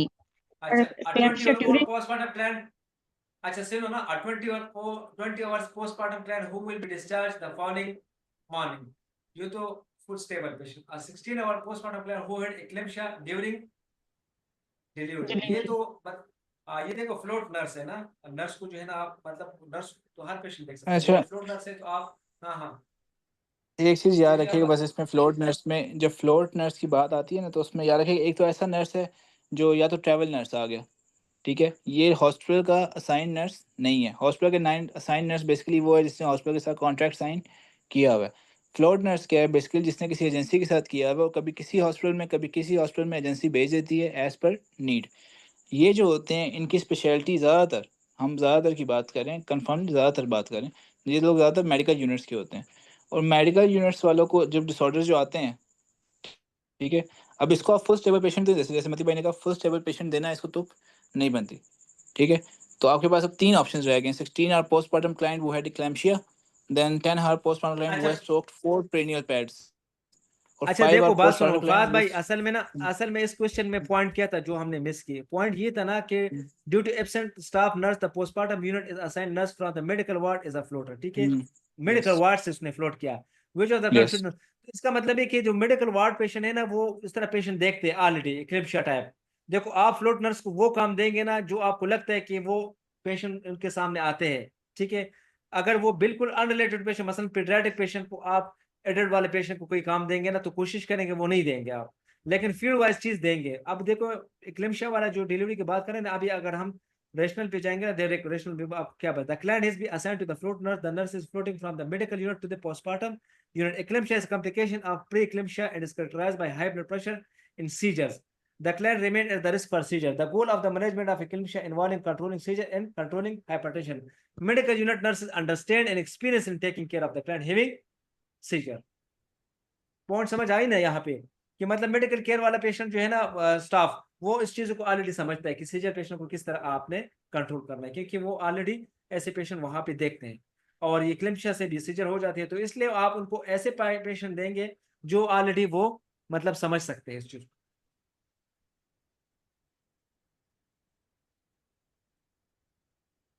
तो ये आपके स्कोप ऑफ प्रैक्टिस दोबारा बात शो कर रहे हैं, ठीक है। आरएन का काम क्या है? Initial assessment, admission, post of assessment and care of unstable client, administer IV push blood products, TPN and medication requiring titration, continuous monitoring, access implanted devices, interpret and analyze data requiring complex critical thinking, care plan development and initiation of client referrals, initial and discharge teaching. ये RN का काम है। LPN का काम क्या है? monitor RN finding, obtain BP, heart rate, etc., gather data, focus and subsequent on stable clients, maintain collect data and remove peripheral vascular access, मतलब IV cannula remove कर सकता है। Basic client care, changing bandages, inserting catheter वो कर सकते हैं, ठीक है। अक्सर कैथेटर की बात आती है ना, तो कैथेटराइजेशन कर सकते हैं नॉर्मल में। Report client status in concern to RN, care for stable client with predictable outcomes like chronic expected finding, ready for discharge, consistent labs, या रीइंफोर्समेंट आरएन एजुकेशन जो हमने पढ़ लिया था कि रीइंफोर्समेंट ऑफ आरएन एजुकेशन कर सकते हैं, इनिशियल टीचिंग नहीं दे सकता। यूएपी का काम है assist client with ambulation, range of motion, hygiene, activities of daily livings, feeding and oral care for stable clients, not risk if expiration, record routine vital sign in intake output, may measure urine output for indwelling catheter bag, ठीक है। मतलब urine output जो है ना वो major कर सकते हैं यूएपी, ठीक है। Positioning and linen change, transfer transport to from bed chair या commode stretcher, report concern to RN LPN, जो भी कोई रिपोर्ट हो तो इसको करेगा, आरएन को करेगा या एलपीएन को करेगा। तो this is the end of your derivation. बाकी हमने ये प्रायोरिटाइजेशन के कुछ नोट्स बनाए थे, लेकिन आई थिंक हमने काफी डिटेल्स एक्सप्लेन की है। तो अगर आप लोग कहते हैं कि ये कर ले गो थ्रू 2 मिनट्स का तो कर लेते, अदरवाइज हमने ऑलरेडी एक्सप्लेन किया। ये वैसे भी आप देख ले, वैसे ये एबीसी का फ्रेमवर्क है। Most critical without airway, no oxygen, brain death in minutes. Example choking, choking जो है ना आपसे हाई रिस्क पे है, फिर दिन सेवियर अस्थमा, दिन लो बीपी। तो अगर किसी पेशेंट को चोकिंग है, एयरवे आप क्लियर करेंगे ना, फिर इसके बाद ब्रीथिंग, फिर सर्कुलेशन। मेजली हायरार्की में सबसे पहले आप फिजियोलॉजिकल नीड्स पूरा करेंगे, मसलन oxygen, fluid, nutrition, elimination, temperature, pain, safety में fall prevention, infection control, love belonging में स्टीम एंड सेल्फ एक्चुअलाइजेशन, ये बाद में। एक्यूट वर्सेस क्रोनिक में acute onset new problem is high risk than chronic stable issues. Example of new chest pain is most higher than chronic osteoarthritis pain. Stable versus unstable में जो है ना normal expected versus control pain, no deterioration. ये stable है। Unstable में fluctuation vital signs, new symptom या post of less than 24 hour, ये unstable patient के होंगे। तो आप इसको पहले असेस करेंगे। अनएक्सपेक्टेड वर्सेस एक्सपेक्टेड में always respond to what is unexpected. जो अनएक्सपेक्टेड होगा आप उसको जो वो ज्यादा जो है ना अनएक्सपेक्टेड को आप ज्यादा जल्दी रिस्पांस करेंगे। Like fever post of 3 days is expected, और decrease of LOC, decrease LOC जो है ना अनएक्सपेक्टेड है। शगुफ्ता प्लीज आप साइलेंट कर ले, मुझे तो आवाज इसकी समझ आ रही है। Actual basis potential problem, address actual problem before potential unless potential life is a life threatening. अच्छा ये आपके पास है, देखो, a client 4 hour post of with BP 78/4 hour, priority है या नहीं है? Yes. Unstable needs urgent fluid resuscitation. A diabetic client with blood glucose is 200. No. Elevated but not emergent. A COPD patient with oxygen 86. Yes. Low oxygen ABC. क्योंकि हमने पढ़ा था कि 92 तक इसका नॉर्मल होता है, 92 से बिलो रेस्क्यू है। A client requiring pain medicine, lower risk है, not life threatening. Word that signify priority in NCLEX question. ये याद रखिए कि NCLEX में जो आपको क्वेश्चन आता है, यही वर्ड्स आपको सिग्निफाई करता है कि आपकी हायर प्रायोरिटी, मतलब प्रायोरिटाइजेशन स्टाइल क्वेश्चन है। अगर लाइफ थ्रेटनिंग कंडीशन है तो न्यू ऑनसेट है या एक्यूट है या सडन चेंज है या पोस्ट ऑफ पेशेंट की बात कर रहे हैं या अनस्टेबल की बात कर रहे हैं या कंफ्यूज डिसोरिएंटेड की बात कर रहे हैं या शॉर्टनेस ऑफ ब्रेथ की बात कर रहे हैं, तो जब ये सिग्नल देता है ना तो समझो कि ये प्रायोरिटाइजेशन स्टाइल क्वेश्चन है। डेलीगेशन को देखें, डेलीगेशन में हम transfer of responsibility not accountability, हमने परसों भी पढ़ा था कि हम डेलीगेशन में सिर्फ रिस्पॉन्सिबिलिटी दे सकते हैं लेकिन अकाउंटेबिलिटी नहीं दे सकते, क्योंकि you are still accountable for delegation. RN remains accountable for client care outcomes. Delegation only a person is trained, task is within their scope and client is stable. तब आप कर सकते हैं। Who can do what? Initial assessment कौन करेगा? RN करेगा, LPN नहीं करेगा, UAP भी नहीं करेगा। Reassessment if condition changes, सिर्फ RN करेगा, क्योंकि उन्होंने कहा है कि if condition changes, तो फिर इस टाइम जो reassessment है लेकिन condition changes है तो RN सिर्फ only, LPN and UAP no. Administration IV medication RN दे सकते हैं, लेकिन हमने पढ़ा था कि IV मेडिकेशन में LPN वेरीज करते हैं, but generally no IV push, IV push नहीं दे सकते, बाकी IV मेडिकेशन वेरी करते हैं स्टेट टू स्टेट, हमने परसों पढ़ा था। यूएपी जो है ना वो बिल्कुल नहीं कर सकते IV medicine, administration oral medication sir दोनों कर आईवी सकते हैं, एलपीएन एंड मेडिकेशन में क्या फर्क है? क्या? एक्सक्यूज मी सर, हाँ आईवी हाँ पुश और आईवी मेडिकेशन में difference है। बिल्कुल आसान फर्क है, एक पुश से देना है, एक स्लोली देना है। पुश का मतलब ये ओके है ना, सर। पुश का मतलब मैं आपको बता रहा हूँ, पुश का मतलब है कि जो सिरंज में आप देते हैं ना, सिरंज में, ये आईवी पुश है ना, जी समझ आ गई? और जो आप ड्रिप के जरिए ठीक देते हैं, ड्रिप के जरिए देते हैं, अभी मेडिसिन, वो भी मेडिसिन होते हैं ना, वो ठीक नॉर्मल जाते हैं ना, स्लोली जाती है, समझ आ गई? अच्छा, एडमिनिस्ट्रेशन ओरल मेडिकेशन जो है ना वो सिर्फ एलपीएन आरएन दे सकते हैं, लेकिन यूएपी नहीं दे सकता। रीएनफोर्समेंट टीचिंग जो है ना वो दोनों दे सकते हैं, लेकिन यूएपी नहीं दे सकता। बेसिक हाइजीन फीडिंग स्टेबल जो है ना वो तीनों दे सकते हैं। स्टेराइल ड्रेसिंग चेंज दो दे सकते हैं, लेकिन यूएपी नहीं दे सकते हैं। सक्शन ट्रैक जो है ना वो भी एलपीएन और आरएन कर सकते हैं, लेकिन वो नहीं दे सकते हैं, सॉरी यूएपी नहीं कर सकता। मॉनिटरिंग आईवी फ्लो जो है ना वो दोनों कर सकते हैं, लेकिन यूएपी नहीं कर सकता। अच्छा, मुझे कोई काइंडली ये बताएं, स्टेराइल ड्रेसिंग चेंज ये है, ये जो यूएपी क्यों नहीं कर सकता, कौन बताएगा?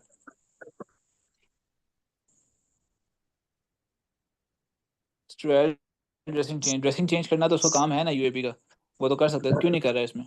बट इन्फेक्शन सर उसमें प्रिवेंशन ये ऑफ सब की इन्फेक्शन टेक्निक सर नॉर्मल उसको सी ये सब ये की नॉर्मल नहीं है, ये टेक्निक स्टेराइल है।